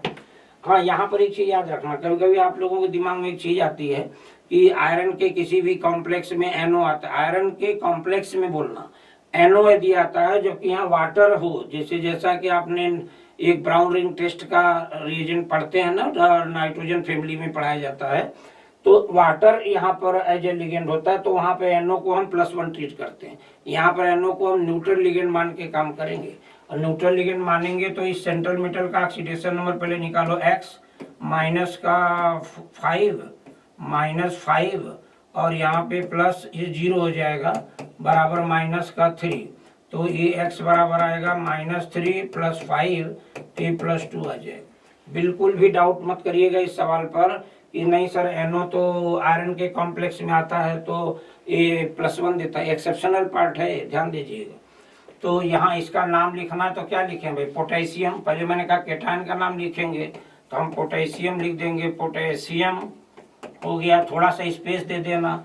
अच्छा बताओ इसमें कौन कौन से लिगेंड है, साइनाइड है और नाइट्रो ग्रुप है, तो क्या कितने साइनाइड है, 5, तो जो 5 है तो पेंटा, 3 है तो ट्राई, 2 होता तो डाई, तो यहाँ पे लिखेंगे पेंटा साइनाइड, पेंटा साइनाइड, सॉरी साइनो, पेंटा साइनो, तो यहाँ लिखेंगे पेंटा साइनो। अच्छा नाइट्रोसिल इसको बोलना, वैसे यदि इसको आप पॉजिटिव मान के चलते कि पॉजिटिव लिगेंड है तो इसका नाम फिर नाइट्रोसोनियम हो जाता। इसीलिए हमने कहा ना कि इसका नाम आप सीधे नाइट्रोसिल लेना है, न्यूट्रल लिगेंड कंसीडर करके चलना, तो हो जाएगा नाइट्रोसिल। हाँ, जो आयरन हमारा है सेंट्रल मेटल एटम यदि एनायनिक पार्ट में है तो उसके नाम में 8 लग जाता है, ऐसा मैंने बोला था। जैसे आयरन है, यदि यही आयरन केटायनिक पार्ट में होता तो इसका नाम सिर्फ आयरन लिखते, लेकिन एनायनिक पार्ट में है तो इसका नाम फेरेट लिखते हैं। तो नाइट्रोसिल फेरेट और उस सेंट्रल मेटल एटम का ऑक्सीडेशन नंबर 2 है तो रोमन में लिखेंगे और पैरेंथेसिस के अंदर लिखेंगे, तो नाम होगा पोटेशियम पेंटासाइनो नाइट्रोसिल फेरेट 2। ये नाम बिल्कुल करेक्ट है, कोई भी डाउट करने की जरूरत नहीं है कि सर यहाँ तो आपने ऑक्सीडेशन नंबर निकलवाते हैं तो NO का जो होल ऑक्सीडेशन नंबर +1 में लेते हैं, वो तब लेते हैं जब यहाँ पर होता है वाटर एज ए लिगेंड होता है। इस तरीके का कॉम्प्लेक्स दिया जाए कि FeH2O का होल 5NO और ये आ जाए SO4, इस तरीके का कॉम्प्लेक्स दिए तो यहाँ NO का जो होल ऑक्सीडेशन नंबर में +1 ट्रीट करता हूँ, तो ये है नहीं, तो इसलिए आपको एक्सेप्शनल पार्ट ये दिमाग में रखना है, यहाँ NO को एज ए न्यूट्रल लिगेंड हम कंसीडर करें। क्वेश्चन नंबर 74 पर आई। Correct formula tetraammine chlorido nitro platinum 4 sulphate can be written as. ठीक है, तो देख लो आंसर थर्ड पे दिया है। नाम एक बार चाहो तो आप इसका लिख के भी देख लो क्या वही नाम आ रहा है कि नहीं। तो पहले केटायन का नेम देन एनायन का, तो केटायन का नेम पहले इधर आइए, ये दो पार्ट में टूटेगा, यहाँ +2 होगा और यहाँ -2 होगा। और इसका ऑक्सीडेशन नंबर यदि प्लेटिनम का निकालेंगे तो 4 आएगा। क्यों आएगा, देखो प्लेटिनम का निकालना तो x मानो, अमोनिया 4 है, 0 हो जाएगा चारों का। NO2 का -1, इसका भी -1, उधर जाएगा तो +2 और +2 ऑलरेडी पहले से था तो +4 हो जाएगा। तो इसका ऑक्सीडेशन नंबर +4 आएगा, +4। तो चलो भाई नाम लिखा जाए तो क्या लिखेंगे, अमोनिया और नाइट्रो ग्रुप भी लगा है, क्लोरीन भी लगा है, तो हमने कहा एनायनिक ग्रुप भी लगे हैं। तो क्लोरीन है तो क्लोराइडो कर देंगे, क्या कर देंगे, क्लोराइडो। और यहाँ पर अमोनिया में हमने लिखा न्यूट्रल लिगेंड है तो इसका नाम अमीन कहते हैं, क्या, अमीन। और उसके बाद नाइट्रो ग्रुप लगा है तो इसका तो नाइट्रो, यदि इलेक्ट्रॉन N देगा तो नाइट्रो N कर देना, O देगा तो नाइट्रो O कर देना, ऐसे भी लिखा जाता है। तो इसका मतलब हो गया। अच्छा, लिगेंड 3 है तो इनका नाम अल्फाबेट में रखेंगे। अल्फाबेट में डाई ट्राई टेट्रा को अल्फाबेट नहीं मानते हैं, लिगेंड के नेम का जो पहला लेटर होगा उस अल्फाबेट में उसको हम कंसीडर करेंगे। तो इसका नाम हो जाएगा टेट्रा अमीन, क्योंकि यहाँ ए से शुरू हो रहा है तो यहाँ लिखेंगे टेट्रा अमीन। पहला लेटर वैसे हमेशा हम बड़े से लिखते हैं, एक चीज ध्यान देना इसमें, पहला लेटर जब भी लिखते हैं हमेशा वो कैपिटल लेटर से लिखते हैं। तो ये हो जाएगा टेट्रा अमीन। अच्छा, यहाँ ये भी मत करना कि 2 ए एक साथ आ गए तो हटा दें, ये आपके IUPAC होता है ऑर्गेनिक कंपाउंड में, यहाँ पे पूरा लिखना पड़ेगा। टेट्रा अमीन नाइट्रो, उसके बाद क्लोराइडो, ए के बाद C आएगा तो क्लोराइडो, क्लोराइडो, फिर N आएगा, नाइट्रो, नाइट्रो प्लेटिनम। प्लेटिनम क्यों लिखेंगे, केटायनिक पार्ट में जब सेंट्रल मेटल एटम होता है तो उसका जो नाम है वही लिख दिया जाता है, तो ये लिख देंगे प्लेटिनम। उसके बाद उसका जस्ट ऑक्सीडेशन नंबर, वो भी रोमन में, वो भी पैरेंथेसिस में, और लास्ट में जो सल्फेट लिखा तो सल्फेट लिख देंगे, थोड़ा सा स्पेस देके सल्फेट लिख देंगे। तो ये ऑक्सीडे हमारा जो है इस नाम का कौन सा कॉम्प्लेक्स सही है, तो यही वाला सही है, थर्ड दिया है वही सही होगा। तो 74 का आंसर थर्ड हो। नेक्स्ट क्वेश्चन पे चलिए, क्वेश्चन नंबर 75। एक बार देखिए ध्यान से 75 में क्या दिक्कत है भाई, देखो सवाल को जरा समझो।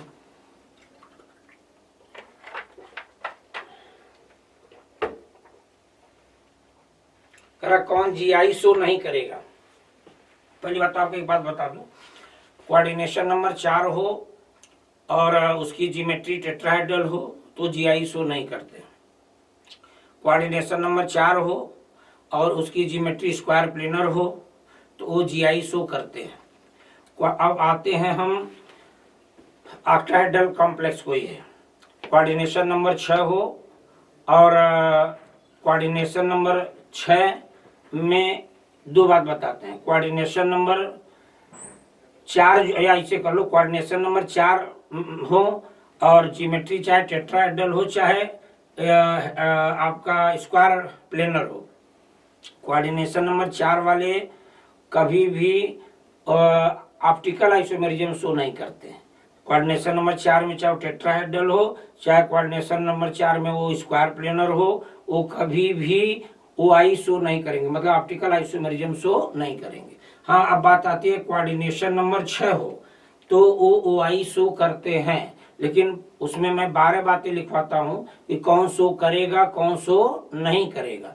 तो यहाँ पर एक बड़ी फैक्ट बात आती है कि GI कौन नहीं शो रहा था, कोऑर्डिनेशन नंबर देखो हमने लिख दे रहा हूँ यहाँ पे 4 हो, कोऑर्डिनेशन नंबर 4 हो, टेट्राहेड्रल ज्योमेट्री हो तो यह ज्योमेट्रिकल आइसोमेरिज्म शो नहीं करता है, GI शो नहीं करता। हाँ, स्क्वायर प्लेनर ज्योमेट्री हो, स्क्वायर प्लेनर ज्योमेट्री हो तो ये GI शो करता है। अब कोऑर्डिनेशन नंबर 6 हो, कोऑर्डिनेशन नंबर 6 हो और कोऑर्डिनेशन नंबर 6 में भी एक खास बात है कि कॉम्प्लेक्स हमारा MA6 टाइप का है तो भी ये GI शो नहीं करेगा। MA5B टाइप का है तो ये भी GI शो नहीं करेगा। उसके आगे Ma4B2 Ma4B2 है, या Ma4 एक मिनट रुक जाओ, Ma4B2 हो, या Ma4BC हो, या Ma3B3 हो, या Ma3B2C हो, या Ma3B2CD हो, या Ma3BCDE हो, या A2B2C2 हो। ये सब ऐसे कई आते हैं, ये सब GI शो करते हैं। लेकिन हाँ, Ma6 हो तो GI शो नहीं करता है, और GI शो नहीं करता है, और Ma5B होते भी GI शो नहीं करता है। तो कॉन्सेप्ट तो सब क्लियर होगा। यदि तो आप क्वेश्चन से ही समझ लो, करा कि विच one of the following does not shows will not shows geometrical isomerism. तो आप इस वाले कॉम्प्लेक्स को यदि रीड करें, ध्यान से देखें, तो ये Ma5B टाइप का कॉम्प्लेक्स है, और Ma5B टाइप का कॉम्प्लेक्स मैंने कहा था ये GI शो नहीं करता है, तो ये GI शो नहीं करेगा। हाँ, बाकी सब GI शो करेंगे, ये शो करेगा। A का होल 2B2 हो, ये GI शो करता है। Ma4B2 हो, ये GI, जहाँ लिखा ना देखो, Ma4B2 GI शो करेगा, ये भी करेगा, ये भी करेगा, ये GI शो नहीं करेगा। हाँ, प्लेटिनम में कोऑर्डिनेशन नंबर यदि 4 है तो ये, और भी जानते हैं प्लेटिनम में कोऑर्डिनेशन नंबर 4 हो तो ये टेट्राहेड्रल नहीं होता है। ये टेट्राहेड्रल स्क्वायर प्लेनर यदि है तो फिर ये GI शो करेगा, और यदि कहीं टेट्राहेड्रल है तो ये GI शो नहीं करेगा। तो यहाँ पर ये स्क्वायर प्लेनर है, और स्क्वायर प्लेनर होने के नाते ये भी GI शो करेगा। तो GI ये भी शो करेगा, ये भी और ये भी, बट यही वाला GI शो नहीं करेगा। इसका मतलब 75 का आंसर हमारा थर्ड हो जाएगा। ये पूरा बात आपको दिमाग में सेट हो जानी चाहिए। नेक्स्ट क्वेश्चन है क्वेश्चन नंबर 76। ये सवाल नंबर 66 में जरा ध्यान दें। तो कह रहा है कि in the following question statement 1 is followed by statement 2, it has the following 4 choices out of which only 1 is correct. ध्यान देना बेटा। जैसे कह रहा the complex ion trans COEN का होल टू, EN मतलब इथाइलिन डाइएमीन, तो COEN का whole two Cl2 plus is optically active. पहली बात तो ये बोल रहा है, तो ये स्टेटमेंट करेक्ट है कि इनकरेक्ट है ये बताना। उसके बाद एक चीज और बोलता कर रहा है कि स्टेटमेंट सेकंड में बोला है कि it is an octahedral complex. तो ये तो बात सही है कि ये जो कॉम्प्लेक्स है ऑक्टाहेड्रल है, क्योंकि कोऑर्डिनेशन नंबर 6 होगा। देख लीजिए आप कोऑर्डिनेशन नंबर कैसे निकालते हैं भाई। कोऑर्डिनेशन नंबर होता है नंबर ऑफ लिगेंड 2 और उसकी डेंसिटी 2, और क्लोरीन ये भी लिगेंड है तो इसकी संख्या 2, डेंसिटी 1, तो 2 × 2 4 और 4 2 6। तो कोऑर्डिनेशन नंबर 6 है तो ज्योमेट्री क्या होगी, ऑक्टाहेड्रल होगी, ऑक्टाहेड्रल ज्योमेट्री होगी। ठीक है, आइए आगे बढ़ते हैं। एक बात जो सवाल में पहले पूछा था कि क्या ये वाला लाइन जो लिखा है ट्रांस इज ऑप्टिकली एक्टिव, नहीं, गलत लिखा है। एक चीज हम आपको बता दें, Ma2B2 टाइप के कॉम्प्लेक्स में 2 स्थितियां बनती है, सिस और ट्रांस। इसका जो सिस फॉर्म होता है, इसका जो सिस फॉर्म है वो ऑप्टिकली एक्टिव होता है, और इसका जो ट्रांस फॉर्म है वो ऑप्टिकली इनएक्टिव होता है, ऑप्टिकली इनएक्टिव होता है। हम आपको दिखा भी दे रहे हैं, लेकिन अभी आप जान लो Ma2B2 टाइप का कॉम्प्लेक्स हो तो उसका जो सिस फॉर्म है वो ऑप्टिकली एक्टिव होता है, but trans form optically inactive होता है।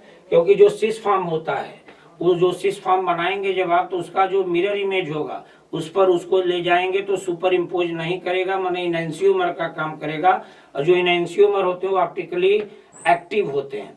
जबकि इसका ट्रांसफॉर्म बनाएंगे तो ट्रांसफॉर्म क्या होगा, इसके मिरर इमेज पर जाके सुपर इम्पोज हो जाएगा वो नॉन इनेंशियोमर होगा, वो ऑप्टिकली इनएक्टिव होगा। चलिए हम बना के आपको दिखा भी दे रहे हैं। जैसे हम दो फिगर बनाएंगे, एक तो MAA2B2 का सिस फॉर्म बनाते हैं, फिर एक ट्रांसफॉर्म बनाते हैं। तो जरा सा देखना भाई, इसका सिस फॉर्म ट्रांसफॉर्म कैसे बनेगा ये देखना।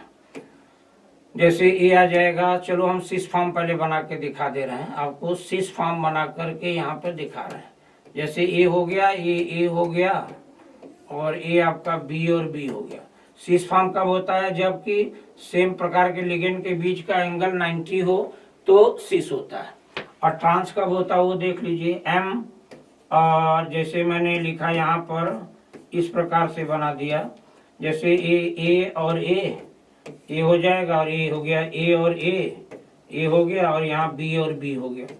अच्छा, इसका चलो मिरर इमेज बनाया जाए। इसका मिरर इमेज हम बना रहे हैं, इसका ध्यान देना, और इसका भी मिरर इमेज बनाएंगे। दोनों का मिरर इमेज बना के दिखा रहे हैं।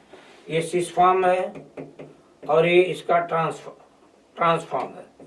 ट्रांसफॉर्म में क्या होता है? सेम प्रकार के लिगेंड के बीच का एंगल यदि 180 हो तो ट्रांस होता है। अच्छा, इसका मिरर इमेज बनाएंगे तो M हो गया, और यहाँ पर कुछ इस प्रकार से बनेगा। ध्यान देना भाई, ए बन जाएगा कुछ इस प्रकार से। तो यहाँ पर ए हो गया, जो पास है वो पास ही रहेगा मिरर में। ये देखो, ये हो गया, और ए वाला पार्ट यहाँ पर आ जाएगा। ए और ए हो गया, और बी यहाँ थे तो बी और बी यहाँ आ गए। और इस वाले का मिरर इमेज यदि बनाया जाए तो ये बनेगा M, और एकदम बिल्कुल जैसा ये फिगर है वैसे मिरर में भी बनेगा। देखना, ए और ए जो पास वाले हैं पास में दिखाई देंगे, जो दूर है वो दूर दिखाई देंगे। ए बन जाएगा, और यहाँ पर बी और बी हो जाएगा। देखना, तो यह इसको उठा के इस पे रखिए तो इस पर सुपर इम्पोज नहीं होगा। सिस फॉर्म है, इस पर सुपर इम्पोज नहीं होगा, इसका मतलब इनेंशियोमर है, तो ये ऑप्टिकली एक्टिव होगा, ऑप्टिकल आइसोमेरिज्म शो करेगा। लेकिन ट्रांसफॉर्म को उठा के जरा इसके मिरर इमेज पे रखिए तो यह इस पे जाके सुपर इम्पोज हो जाएगा, तो ये नॉन इनेंशियोमर है, ऑप्टिकली इनएक्टिव होगा। इसका मतलब यह सिस फॉर्म ऑप्टिकली एक्टिव लिखा है मैंने कि इस टाइप का दी कॉम्प्लेक्स है, वही तो है। ए का मतलब होता है क्या? बाइडेंटेड लिगेंड है। क्या? बाइडेंटेड लिगेंड है, और डोनर एटम एक ही है, तो फिर उसको क्या बोलते हैं? होमोबाइडेंटेड लिगेंड। एक होता है हेट्रोबाइडेंटेड लिगेंड, तो ये होमोबाइडेंटेड लिगेंड है। तो कहने का मतलब ये पूरी कहानी आपके सामने मैंने बनाई है। तो ये जो लाइन लिखा है ट्रांस जो है ऑप्टिकली एक्टिव है, ये गलत लिखा है। ट्रांसफॉर्म जो इसका होता है वो ऑप्टिकली इनएक्टिव होता है, सिस फॉर्म ऑप्टिकली एक्टिव होता है। तो इसका आंसर चौथा सही होगा। फर्स्ट जो है स्टेटमेंट जो है फॉल्स है, जबकि सेकंड स्टेटमेंट जो है वो ट्रू है। क्यों? क्योंकि वो कॉम्प्लेक्स ऑक्टाहेड्रल है, उसका जो है कोऑर्डिनेशन नंबर 6 है। 76 के बाद 78 पर आइए। 78 में तो मैचिंग ही करानी है, तो मैचिंग में जरा ध्यान देने भाई को। क्वेश्चन में तो एक सीधा सीधा करा है कि इधर कॉलम 1 कॉलम 2 में बात दिया हुआ है कि इसको मर्ज करिए और बताइए कि कौन कैसा होगा, कौन सा आइसोमेरिज्म शो करेगा। तो आप पहले पढ़े होंगे कि स्ट्रक्चरल आइसोमेरिज्म में 4 नाम पढ़े होंगे। कोऑर्डिनेशन आइसोमेरिज्म, हाइड्रेटेड आइसोमेरिज्म, एक होता है लिंकेज आइसोमेरिज्म, एक लिंकेज आइसोमेरिज्म हो गया, कोऑर्डिनेशन आइसोमेरिज्म हो गया, और उसके बाद एक आइसोमेरिज्म आपका होता है, उसमें क्या कहते हैं उसको, ऑप्टिकल, सॉरी गलत बोल गए, कोऑर्डिनेशन हो गया, हाइड्रेटेड हो गया, और एक लिंकेज हो गया, एक आयनाइजेशन आइसोमेरिज्म। यही 4 होते हैं। तो चलो भाई देखो जरा सा पूरी बात को जरा सा समझा जाए तो ये वाला जो हमने कहा था ना कोऑर्डिनेशन आइसोमेरिज्म तब शो होता है जबकि केटायन एनायन दोनों पार्ट कॉम्प्लेक्स के अंदर हो। तो जब दोनों पार्ट कॉम्प्लेक्स के अंदर, देखिए केटायनिक पार्ट भी कॉम्प्लेक्स के अंदर है, एनायनिक पार्ट भी कॉम्प्लेक्स के अंदर है, तो एक कोऑर्डिनेशन आइसोमेरिज्म शो करेगा। मतलब ए का जो होगा वो थर्ड हो जाएगा, ए का थर्ड हो जाएगा। बी में आइए, यदि मैंने कहा इसमें एम्बिडेंट लिगेंड है तो लिंकेज आइसोमेरिज्म शो करेगा। क्यों? क्योंकि एट ए टाइम कोई एक ही इलेक्ट्रॉन पेयर डोनेट करेगा, तो उसका मतलब इसमें इससे चौथा रिलेट कर रहा है, चौथा नंबर वाला पार्ट इससे रिलेट कर रहा है। और अभी मैंने एक बात बताया था जो है MAA2B2, MAA2B2 ये क्या करते हैं? ये ऑप्टिकल आइसोमेरिज्म तो शो करते हैं, वो भी इसका सिस फॉर्म ऑप्टिकली एक्टिव होता है और ट्रांसफॉर्म ऑप्टिकली इनएक्टिव होता है। तो ए से दूसरे वाले से मैच कर रहा है। और उसके बाद डी में जरा सा आप देखें तो ये MA4B2 है। MA4B2 जो होता है ये ज्योमेट्रिकल आइसोमेरिज्म शो करता है, बट MA4B2 जो है वो ऑप्टिकल आइसोमेरिज्म शो नहीं करता है। तो इसका मतलब इसका मैच कर गया फर्स्ट से। तो क्या हो गया भाई, ए का थर्ड से रिलेटेड है, बी जो हमारा वो फोर्थ से रिलेटेड है, सी जो है वो सेकंड से रिलेटेड है, और जो डी है वो फर्स्ट से रिलेटेड है। तो इसका मतलब इसका आंसर हमारा A3, B4, C second, D first. इसका आंसर थर्ड सही हो जाएगा। तो 77 का आंसर थर्ड होगा। ये बात को एकदम 100% क्लियर कर लिया। ये क्यों लिंकेज क्यों है, क्योंकि यहाँ पर देखिए लिगेंड जो लगा है इसमें डोनर एटम नाइट्रोजन भी हो सकता है, डोनर एटम ऑक्सीजन भी हो सकता है। तो इसीलिए मैंने कहा था लिंकेज आइसोमेरिज्म में यही होता है, उसमें एम्बिडेंट लिगेंड प्रेजेंट होना चाहिए। और इस वाले कॉम्प्लेक्स को अभी हमने बताया था, ये वाले कहाँ गया, ए वाले को, ये MAA2B2 में अभी दिखाया था पीछे क्वेश्चन नंबर पिछले में, यही तो बताया था कि ये वही है MAA2B2। इसका सिस फॉर्म ऑप्टिकली एक्टिव होता है बट ट्रांसफॉर्म ऑप्टिकली इनएक्टिव होता है। लेकिन वो ऑप्टिकल आइसोमेरिज्म पूछा था तो हमने सीधा सीधा कर दिया कि ये ऑप्टिकल आइसोमेरिज्म शो करेगा, वो भी कौन सा फॉर्म, सिस फॉर्म। यहाँ सिस ट्रांस की बात नहीं किया तो हमने बोल दिया कि ऑप्टिकल आइसोमेरिज्म शो करेगा। तो ये हो जाएगा क्वेश्चन नंबर 77 का बेटा थर्ड। नेक्स्ट क्वेश्चन नंबर आइए 78। करा मैच द फॉलोइंग कॉलम, नीचे वाले कॉलम को मैच कराना है। तो देखो एक चीज तो आप पढ़ते होंगे, जैसा कि ये दो कॉम्प्लेक्स तो बड़ा इंपॉर्टेंट है, अक्सर हम लोग क्लास में भी कराते हैं कि जो बी है मतलब ये NiCN का होल 4 -2, NiCN का होल 4 -2 में जो बी है ये जो है इसका हाइब्रिडाइजेशन कोऑर्डिनेशन नंबर 4 होता है, इसका हाइब्रिडाइजेशन DsP2 होता है। यहाँ पे इनर का डी यूज हो जाता है तो DsP2 हाइब्रिडाइजेशन होता है, स्क्वायर प्लेनर ज्योमेट्री होती है। तो बी का तो सेकंड ही होगा, बी का सेकंड। और आइए सी वाले की बात कर ले, तो सी वाला भी मैं कॉपी में ही लिखवाता हूँ कि ये जो इसका हाइब्रिडाइजेशन जो होता है sp3 होता है, टेट्राहेड्रल ज्योमेट्री शो करता है। इस NiCO का होल 4 ये इसका हाइब्रिडाइजेशन sp3 होता है और sp3 हाइब्रिडाइजेशन और ज्योमेट्री टेट्राहेड्रल होता है। यदि आप कहेंगे कैसे हुआ तो एक दिखा भी देता हूँ चलो करके। जैसे NiCO का होल 4 में ही देखो, तो NiCO के होल 4 में, NiCO का होल 4 में यदि बात करें तो Na का ऑक्सीडेशन नंबर 0 होता है, कोबाल्ट 27, निकिल 28। तो निकिल का ऑक्सीडेशन नंबर चलिए पहले लिखा जाए, तो निकिल 28, इसका कॉन्फ़िगरेशन करेंगे तो आ जाएगा क्या, आर्गन तक तो चलो ठीक है, Ar हो गया और 4s2 3d8 हो जाएगा। 28 इलेक्ट्रॉन यहाँ 18, 2 20 8 28 भर गए। अच्छा निकिल पर ऑक्सीडेशन नंबर 0 है तो यही रहेगा। तो 3d में इलेक्ट्रॉन कितने हैं भाई, 8, 1 2 3 4, तो ये हो गया 3d। 4s की बात करें तो ये 4s, और फिर इसके बाद हो गया 4p। और यहाँ से आइए जरा से देखा जाए तो 4s में 2 इलेक्ट्रॉन है, तो चलो भाई 2 हो गया। 3d में 8 है, तो देखो 1 2 3 4 5 6 7 और 8 ये हो गए। तो यहाँ पर क्या होता है, स्थिति ये बनती है, और ये हो जाएगा 4p है, फिर इसके बाद आएगा 4d, इसके आएगा 4d, जिसकी जरूरत हमें पड़ेगी नहीं, देख लेना ये 4d है। अच्छा यहाँ लिगेंड जो लगा है वो strong field ligand, strong field ligand का काम है पेयर कराना। तो पेयर में क्या करेगा, इस इलेक्ट्रॉन को यहाँ भेज देगा, ये दोनों इलेक्ट्रॉन को यहाँ भेज देगा, तो स्थिति कुछ हमारी ऐसी बन जाएगी। देखिए ये स्थिति सिचुएशन जो हमारे सामने थी वो कुछ इस प्रकार की हो जाएगी। ये यहाँ आ जाने से पेयर हो गया ये वाला, और ये दोनों इलेक्ट्रॉन यहाँ आ जाएंगे, ये भी हो जाएगा।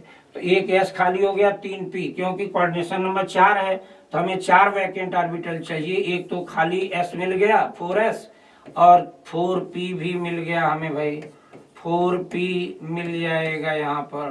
तो इसका मतलब एक s और 3p, तो हाइब्रिडाइजेशन होगा sp3, और ज्योमेट्री क्या होगी, टेट्राहेड्रल होगी। तो जी क्योंकि sp3 हाइब्रिडाइजेशन होता है तो तो ज्योमेट्री टेट्राहेड्रल होती है। हाँ, DsP2 होता है तो स्क्वायर प्लेनर होता है। तो sp3 हाइब्रिडाइजेशन और टेट्राहेड्रल ज्योमेट्री से मैच करेगा। इसका मतलब C चौथे से मैच कर रहा है, B हमारा जो है वो तो दूसरे से मैच कर गया।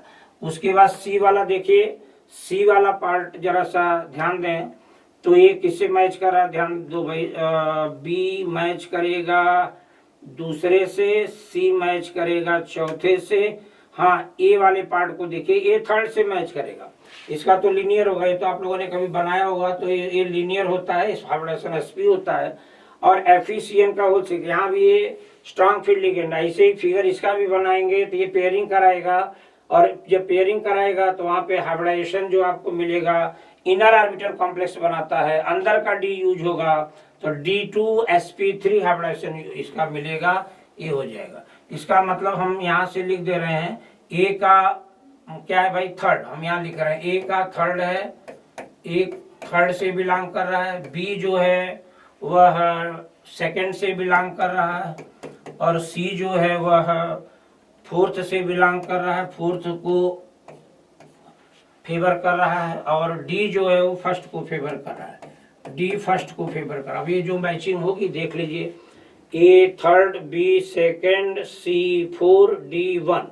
सेकंड आंसर हमें लग रहा है मैच कर रहा है, और कोई नहीं है, और तो कहीं भी कोई आंसर, सीधा सीधा एक से मैच करा लो। इसका तो याद होगा यार, sp3 हाइब्रिडाइजेशन। C फोर्थ कहीं है, C फोर्थ एक जगह है, बाकी C का 4 कहीं और दिया नहीं, तो सीधा सीधा एक ही को चेक करके आंसर दे सकते हैं।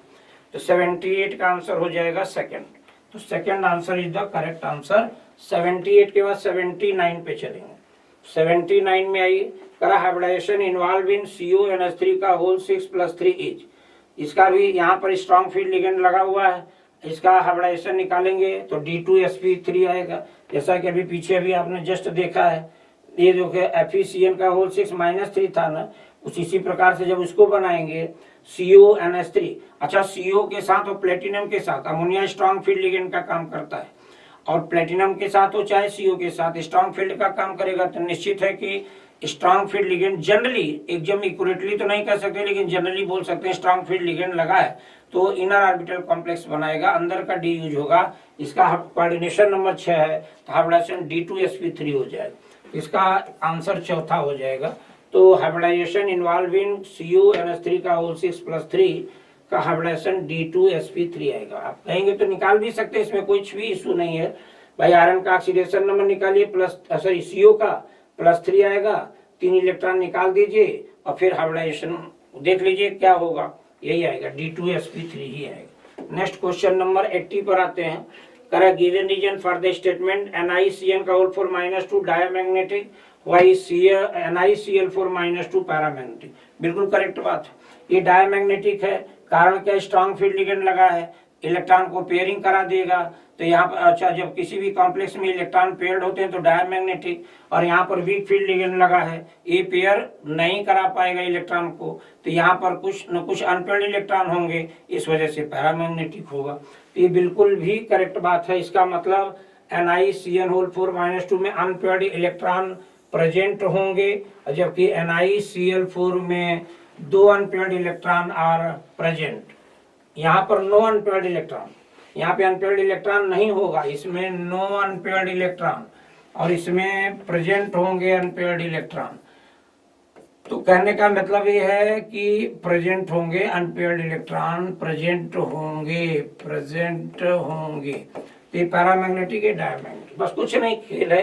किसी भी कॉम्प्लेक्स में यदि अनपेयर्ड इलेक्ट्रॉन नहीं है, no unpaired electron diamagnetic, paired electron यदि सारे हैं तो डायमैग्नेटिक, यदि अनपेयर्ड है तो पैरामैग्नेटिक हो जाएगा। तो ये तो बहुत ही कॉमन है दोनों ही केसेस, जिसको कि अक्सर स्ट्रक्चर बनाते हैं हम लोग देखते हैं।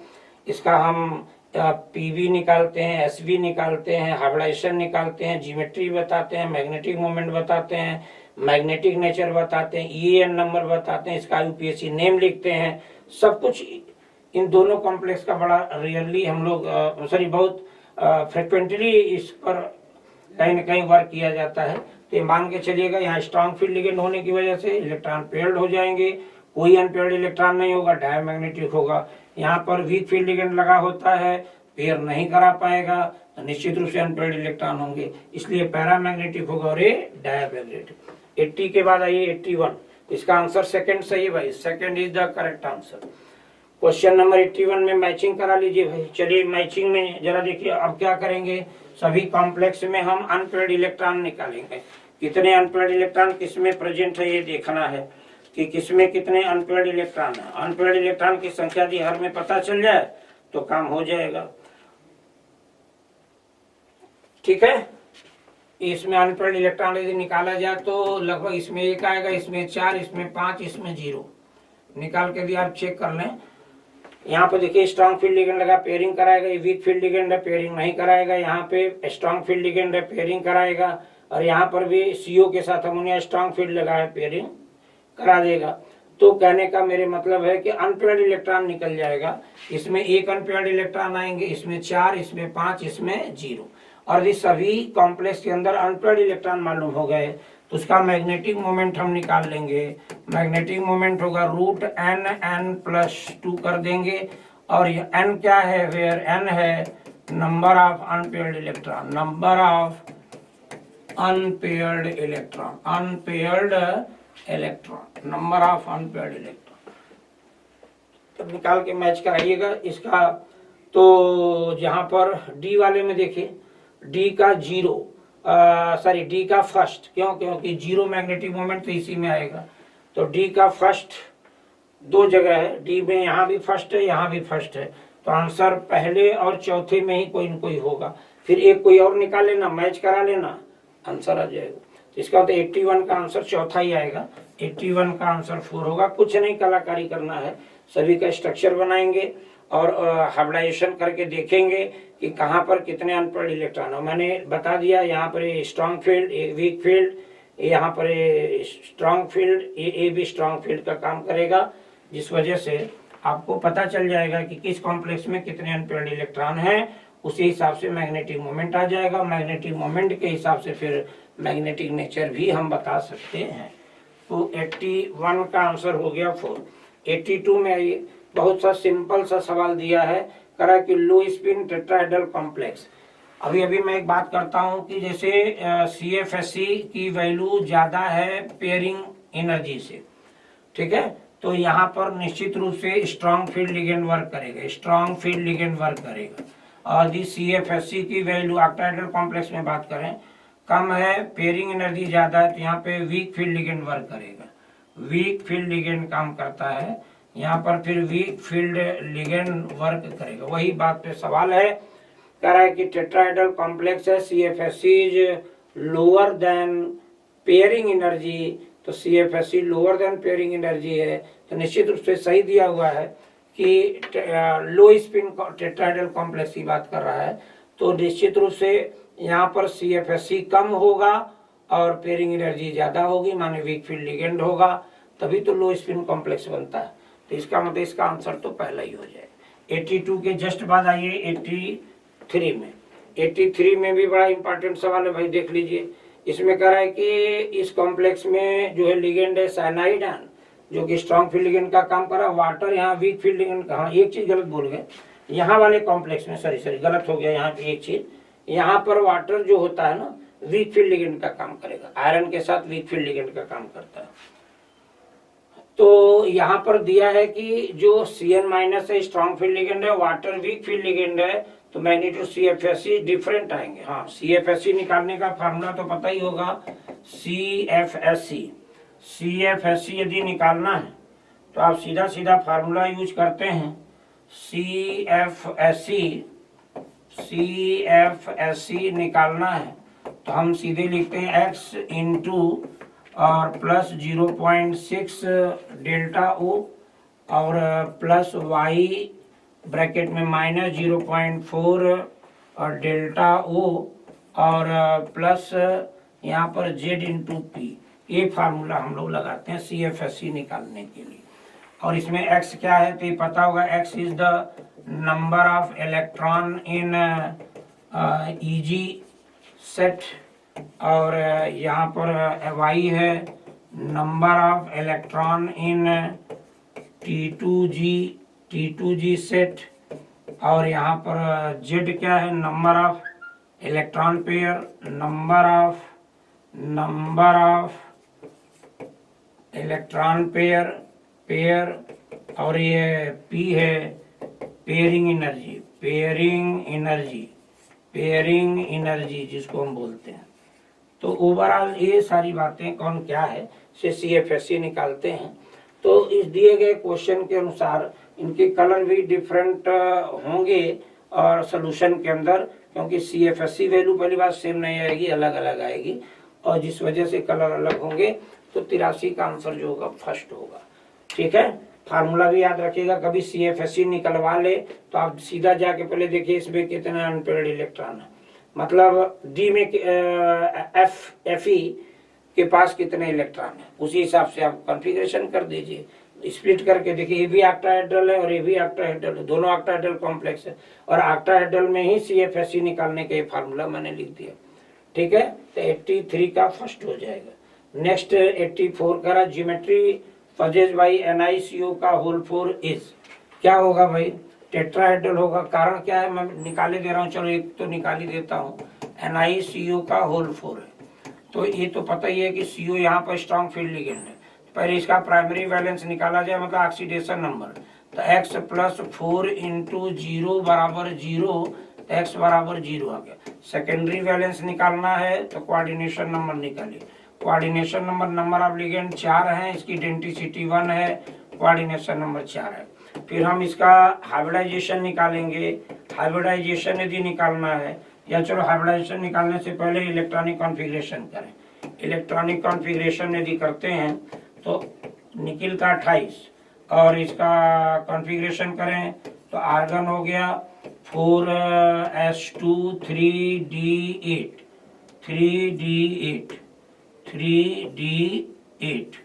4s2 3d8, ये कॉन्फ़िगरेशन होगा। अच्छा, ऑक्सीडेशन नंबर यहाँ पे 0 है तो 0 ही रहेगा।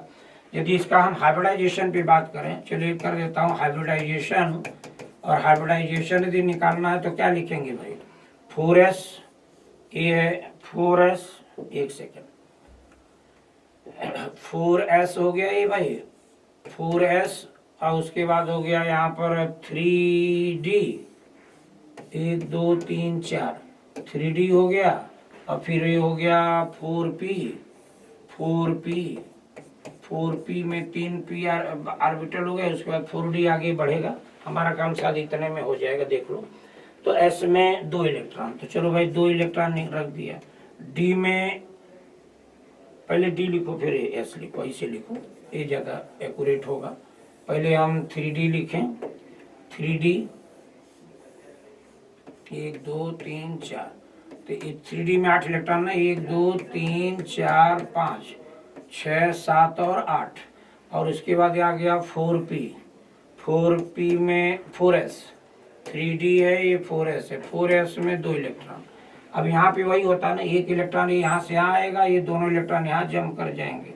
अभी निकाला था मैंने इसका, वैसे 1 2 3 4, तो यहाँ पर हो गया, ये पेयर्ड थे, ये वाला इलेक्ट्रॉन यहाँ आ गया तो पेयर्ड हो गया, ये यहाँ आ गया, ये पेयर्ड हो गया, और s वाला खाली हो गया 4s, 3d पूरा भर गया, और 4p खाली है। कोऑर्डिनेशन नंबर हमारे जो है क्वेश्चन के हिसाब से 4 ही है, तो कोऑर्डिनेशन नंबर 4 है, तो 4 हमें ऑर्बिटल चाहिए। तो इन चारों को हाइब्रिडाइज कराएंगे तो 4 नए हाइब्रिडाइज ऑर्बिटल हमें मिलेंगे, 4 नए हाइब्रिडाइज ऑर्बिटल मिलेंगे, और इन सब में CO क्या करेगा, पेयर ऑफ इलेक्ट्रॉन यहाँ पे डोनेट कर देगा, इसका हाइब्रिडाइजेशन हो जाएगा sp3, और ज्योमेट्री जो होगी वो टेट्राहेड्रल हो जाएगी। तो टेट्राहेड्रल ज्योमेट्री हो जाएगी भाई, टेट्राहेड्रल ज्योमेट्री हो जाएगी। आप पूछेंगे सर स्क्वायर प्लेनर क्यों नहीं होगी, क्योंकि जब D यूज होता है अंदर वाला, DsP2 जब होता है, कोऑर्डिनेशन नंबर 4 हो और DsP2 हाइब्रिडाइजेशन होता है, तब ज्योमेट्री स्क्वायर प्लेनर होती है, और यदि हाइब्रिडाइजेशन sp3 है तो ज्योमेट्री टेट्राहेड्रल हो। तो इस तरीके से इसका आंसर पहला सही होगा। तो 84 का फर्स्ट हो गया। नेक्स्ट आइए जरा से 85, विच of the following statement is incorrect regarding the importance of coordination compound. देखो भाई, विटामिन B12 में कर प्रिवेंट एनीमिया, ये जो कॉम्प्लेक्स कंपाउंड जिंक नहीं कोबाल्ट होता है। हाँ, पिगमेंट जो हीमोग्लोबिन में जो पिगमेंट होता है ब्लड के अंदर, उसमें आयरन होता है, तो करेक्ट बात है। और करा क्लोरोफिल में जो ग्रीन पिगमेंट होता है प्लांट के अंदर, उसमें मैग्नीशियम मेटल होता है, ये भी करेक्ट बात लिखा है। हाँ, ऑल करेक्ट ये तो नहीं है। करा के ब्लड में जो है विटामिन B12 में जो कॉम्प्लेक्स बनता है उसमें जिंक नहीं कोबाल्ट होता है, तो इसका मतलब वो रॉन्ग स्टेटमेंट, इनकरेक्ट पूछा तो इनकरेक्ट में तो पहले इनकरेक्ट हमारा है।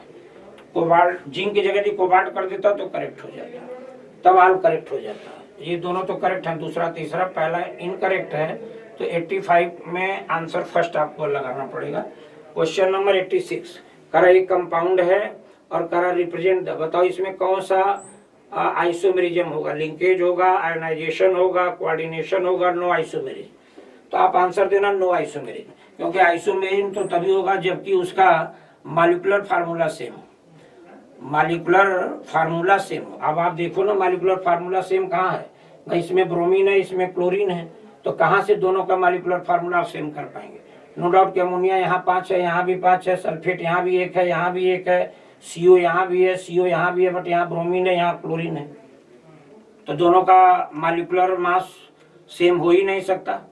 ठीक है, तो इसलिए ये आइसोमेरिज्म शो करेंगे ही नहीं, नो आइसोमेरिज्म, मतलब ये आइसोमेरिज्म शो नहीं करेंगे। तो क्वेश्चन नंबर 86 में, अरे भाई आइसोमर्स तो वही होंगे ना, जबकि उनका पढ़ते हैं आप ऑर्गेनिक में तो यही पढ़ते हैं कि दो ऐसे कंपाउंड हो जिनके की स्ट्रक्चर अलग अलग हो, तो पता लगा कि, और लेकिन हाँ मॉलिक्यूलर फार्मूला सेम हो तो स्ट्रक्चरल आइसोमेरिज्म हो जाएगा। उसमें भी बहुत सारे आते हैं, पोजीशन आइसोमेरिज्म, तो मॉलिक्यूलर फार्मूला हर हाल में सेम होगा, बस पोजीशन सब्स्टिट्यूएंट्स का अलग अलग होगा। ठीक है, तो इस तरीके से मेटामेरिज्म पढ़ते हैं, जो भी जितने भी आइसोमेरिज्म में मॉलिक्यूलर फार्मूला सेम होना चाहिए, जो कि यहाँ सेम नहीं है, एक जगह ब्रोमीन एक जगह क्लोरीन, तो इस कॉम्प्लेक्स का मॉलिक्यूलर मास अलग आएगा, इसका अलग आएगा, तो दोनों एक दूसरे के आइसोमर हो ही नहीं सकते हैं, तो आइसोमेरिज्म शो नहीं करेंगे। 87 पर आ जाएंगे। 87 में करा है कि which complex compound is most stable. हाँ देखो, स्टेबिलिटी का जो बात होता है उसमें सबसे महत्वपूर्ण बात होता है कि कॉम्प्लेक्स जितना ज्यादा कॉम्प्लेक्स जो है के अंदर जो लिगेंड लगा है, जितना ज्यादा चिलेशन होगा, नंबर ऑफ चिलेशन जितना ज्यादा होगा, स्टेबिलिटी ऑफ कॉम्प्लेक्स उतनी ज्यादा होगी। कुल मिला के stability of complex directly proportional to chelation.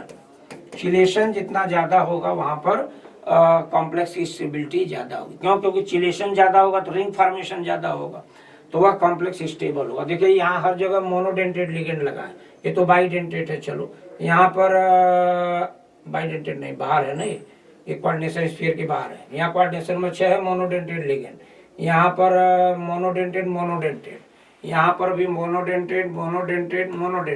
हाँ यहाँ पर देखिए बाइडेंटेड लिखा है, इथाइलिन डाइएमीन का मतलब ये हुआ यहाँ पर CH2NH2।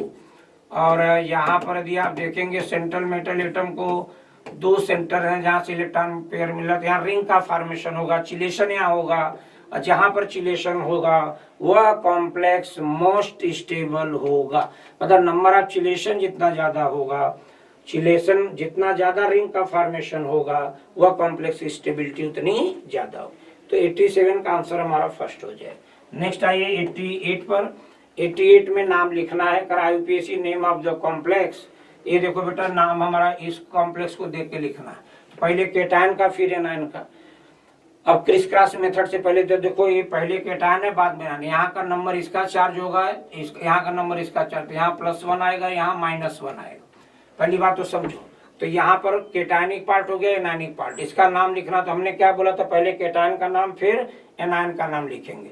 अच्छा, उसके बाद लिगेंड का नाम लिखते हैं। तो यहाँ वाटर, पहले केटायनिक पार्ट में आओ, इसका नाम लिखना है, इसमें वाटर है, वो भी 2 है, तो 2 है तो क्या लिखेंगे, डाई एक्वा, डाई एक्वा।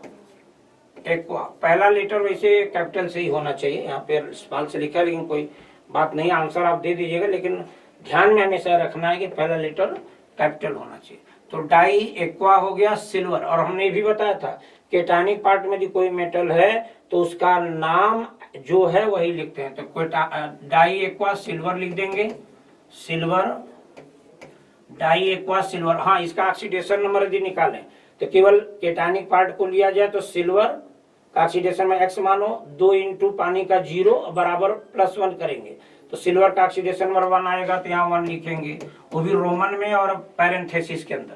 ये नेम केटायन हो गया। फिर एनायन का लिखेंगे। एनायन में आइए, तो एनायन में जरा सा सिल्वर का जरा ऑक्सीडेशन नंबर निकालो, तो सिल्वर x हो गया, 1 CN -1 2 का है तो -2 बराबर -1 -2 उधर जाएगा तो +2 और -1 पहले से था तो +1 हो जाएगा। यहाँ सिल्वर का ऑक्सीडेशन नंबर +1 आएगा। हाँ, नाम लिखना है तो पहले लिगेंड का नाम लिखो, तो क्या होगा, डाइसाइनो। तो पहले यहाँ पे थोड़ा गैप देके लिखना, डाइसाइनो। हाँ, अब एक बात और बताया था, यदि कोई central metal atom anionic part में है तो उसका नाम हम 8 लगाते हैं। जैसे सिल्वर यदि केटानिक पार्ट में था तो डायरेक्ट उसका नाम सिल्वर लिखा, लेकिन वो एनायनिक पार्ट में हो गया तो इसका नाम अर्जेंटेट लिखते हैं। तो डाइसाइनो अर्जेंटेट और इसका ऑक्सीडेशन नंबर भी बनाएगा। तो एक तरीके से इसका नाम होगा डाई एक्वा सिल्वर फर्स्ट और डाइसाइनो अर्जेंटेट फर्स्ट। इसका जो है नेमिंग सही करेक्ट जो नेम होगा वो चौथा हो जाएगा। 88 के बाद 89 पे आते हैं। सेकंड लास्ट क्वेश्चन है 89 में कह रहा है according to the valence bond theory के अनुसार hybridisation of central metal atom is DsP2 for which one of the following complex. नीचे लिखा हुआ है कौन सा कॉम्प्लेक्स है जिसमें हाइब्रिडाइजेशन DsP2 आता है। देखो अभी इसका हाइब्रिडाइजेशन मैंने निकाला था तो sp3 आया था, और इस NiCl4 का यदि आप निकालोगे तो यहाँ ये भी नहीं आएगा।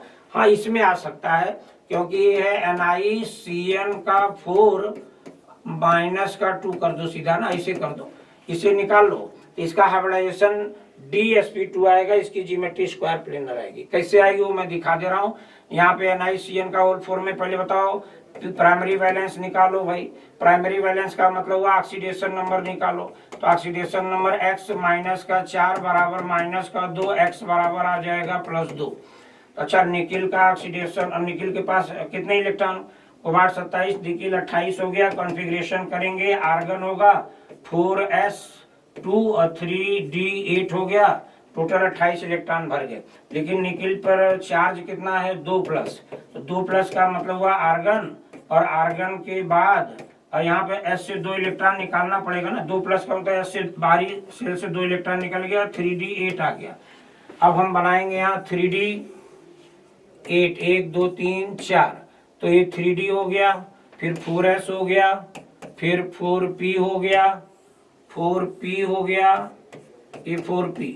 अच्छा, यहाँ पर जो लिगेंड लगा स्ट्रॉन्ग फील्ड लिगेंड लगा, पेयरिंग कराएगा तो 8 इलेक्ट्रॉन है, तो 1 2 3 4 5 6 7 और 8। अच्छा, जब ये पेयरिंग करा देगा तो पेयरिंग के बाद स्थिति कुछ ऐसी बन जाएगी। देख लो, बना के दिखा दे रहा हूँ। 2 3 4, तो ये तो ऑलरेडी पेयर्ड थे, ये पेयर्ड थे, ये पेयर्ड थे, ये इलेक्ट्रॉन यहाँ आके पेयर्ड हो जाएगा, एक खाली हो जाएगा। 4s खाली है, 4p खाली है। कोऑर्डिनेशन नंबर जितना 4 है ना, तो 4 कोऑर्डिनेशन नंबर है, तो हमें 4 वैकेंट ऑर्बिटल चाहिए, तो एक d का ले लो, एक s का, 2 p का ले लो, इन्हीं को हाइब्रिडाइज कर दो।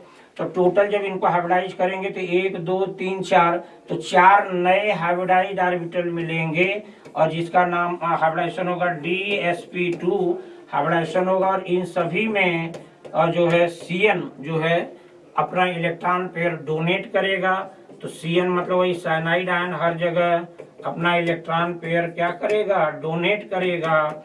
तो एक तरीके से सेकंड लास्ट क्वेश्चन का जो जवाब है वो सेकंड हो जाएगा। पूछा था कि DsP2 हाइब्रिडाइजेशन किस में होगा वैलेंस बॉन्ड थ्योरी के अनुसार, तो ये आंसर हमारा आ जाएगा सेकंड। इसमें नहीं आएगा क्योंकि यहाँ टेट्राहेड्रल ज्योमेट्री होगी, इसको मत लगाना। नेक्स्ट 89 के बाद लास्ट क्वेश्चन 90 नंबर पे आ जाइए, जो कि इम्पोर्टेंट सवाल है। Pick up the correct statement with respect to MnCN का होल 6 -3। पहले तो आप ये देखो MnCN का होल 6 में कोऑर्डिनेशन नंबर निकालो, तो कोऑर्डिनेशन नंबर यदि निकाला जाए तो नंबर ऑफ लिगेंड 6, डेंसिटी उसकी कितनी है 1, तो कोऑर्डिनेशन नंबर 6 आ जाएगा। तो कोऑर्डिनेशन नंबर 6 आता है तो ऑक्टाहेड्रल ज्योमेट्री होगी, ऑक्टाहेड्रल ज्योमेट्री होगी भाई, ऑक्टाहेड्रल ज्योमेट्री आ जानी चाहिए। और हाइब्रिडाइजेशन क्या होगा, तो हाइब्रिडाइजेशन sp3d2 तो नहीं होगा, क्यों? क्योंकि लिगेंड स्ट्रॉन्ग फील्ड है तो पेयरिंग कराएगा तो इनर वाला डी यूज होगा, तो हाइब्रिडाइजेशन d2sp3 होगा, d2sp3 हाइब्रिडाइजेशन होगा, ज्योमेट्री ऑक्टाहेड्रल होगी। तो बताइए भाई कौन सा कॉम्प्लेक्स है, सॉरी जिस कॉम्प्लेक्स में ऑक्टाहेड्रल ज्योमेट्री हाइब्रिडाइजेशन d2sp3 हो, इसका आंसर सेकंड सही है। तो 90 का आंसर सेकंड सही है। तो देखिए मैक्सिमम सारे क्वेश्चन को मैंने एक देखा जाए तो रफली बता दिया सब कुछ आपको कि किसका क्या आंसर होगा, करेक्ट आंसर भी दे दिया। यदि उसके बाद भी कोई कहीं आपको कंफ्यूजन होता तो आप मिलके पूछ भी सकते हैं। ओवरऑल सारे क्वेश्चन का करेक्ट आंसर मैंने बता दिया। हाँ, बहुत डिटेल में न जान गया, इसलिए बहुत डिटेल में हर कॉम्प्लेक्स का हम स्ट्रक्चर बनाते, बहुत समय लगता और फिर उसकी नीड भी नहीं थी। हाँ, आंसर को ध्यान में रखते हुए क्वेश्चन का क्या आंसर करेक्ट होगा ये मैंने बताने का प्रयास किया। ओवरऑल फिर भी यदि देखते हैं, यदि आप कहेंगे तो आगे से मैं डिटेल भी एक्सप्लेन कर दूंगा, इसमें कोई दिक्कत वाली बात नहीं है। ओके बेटा, थैंक यू।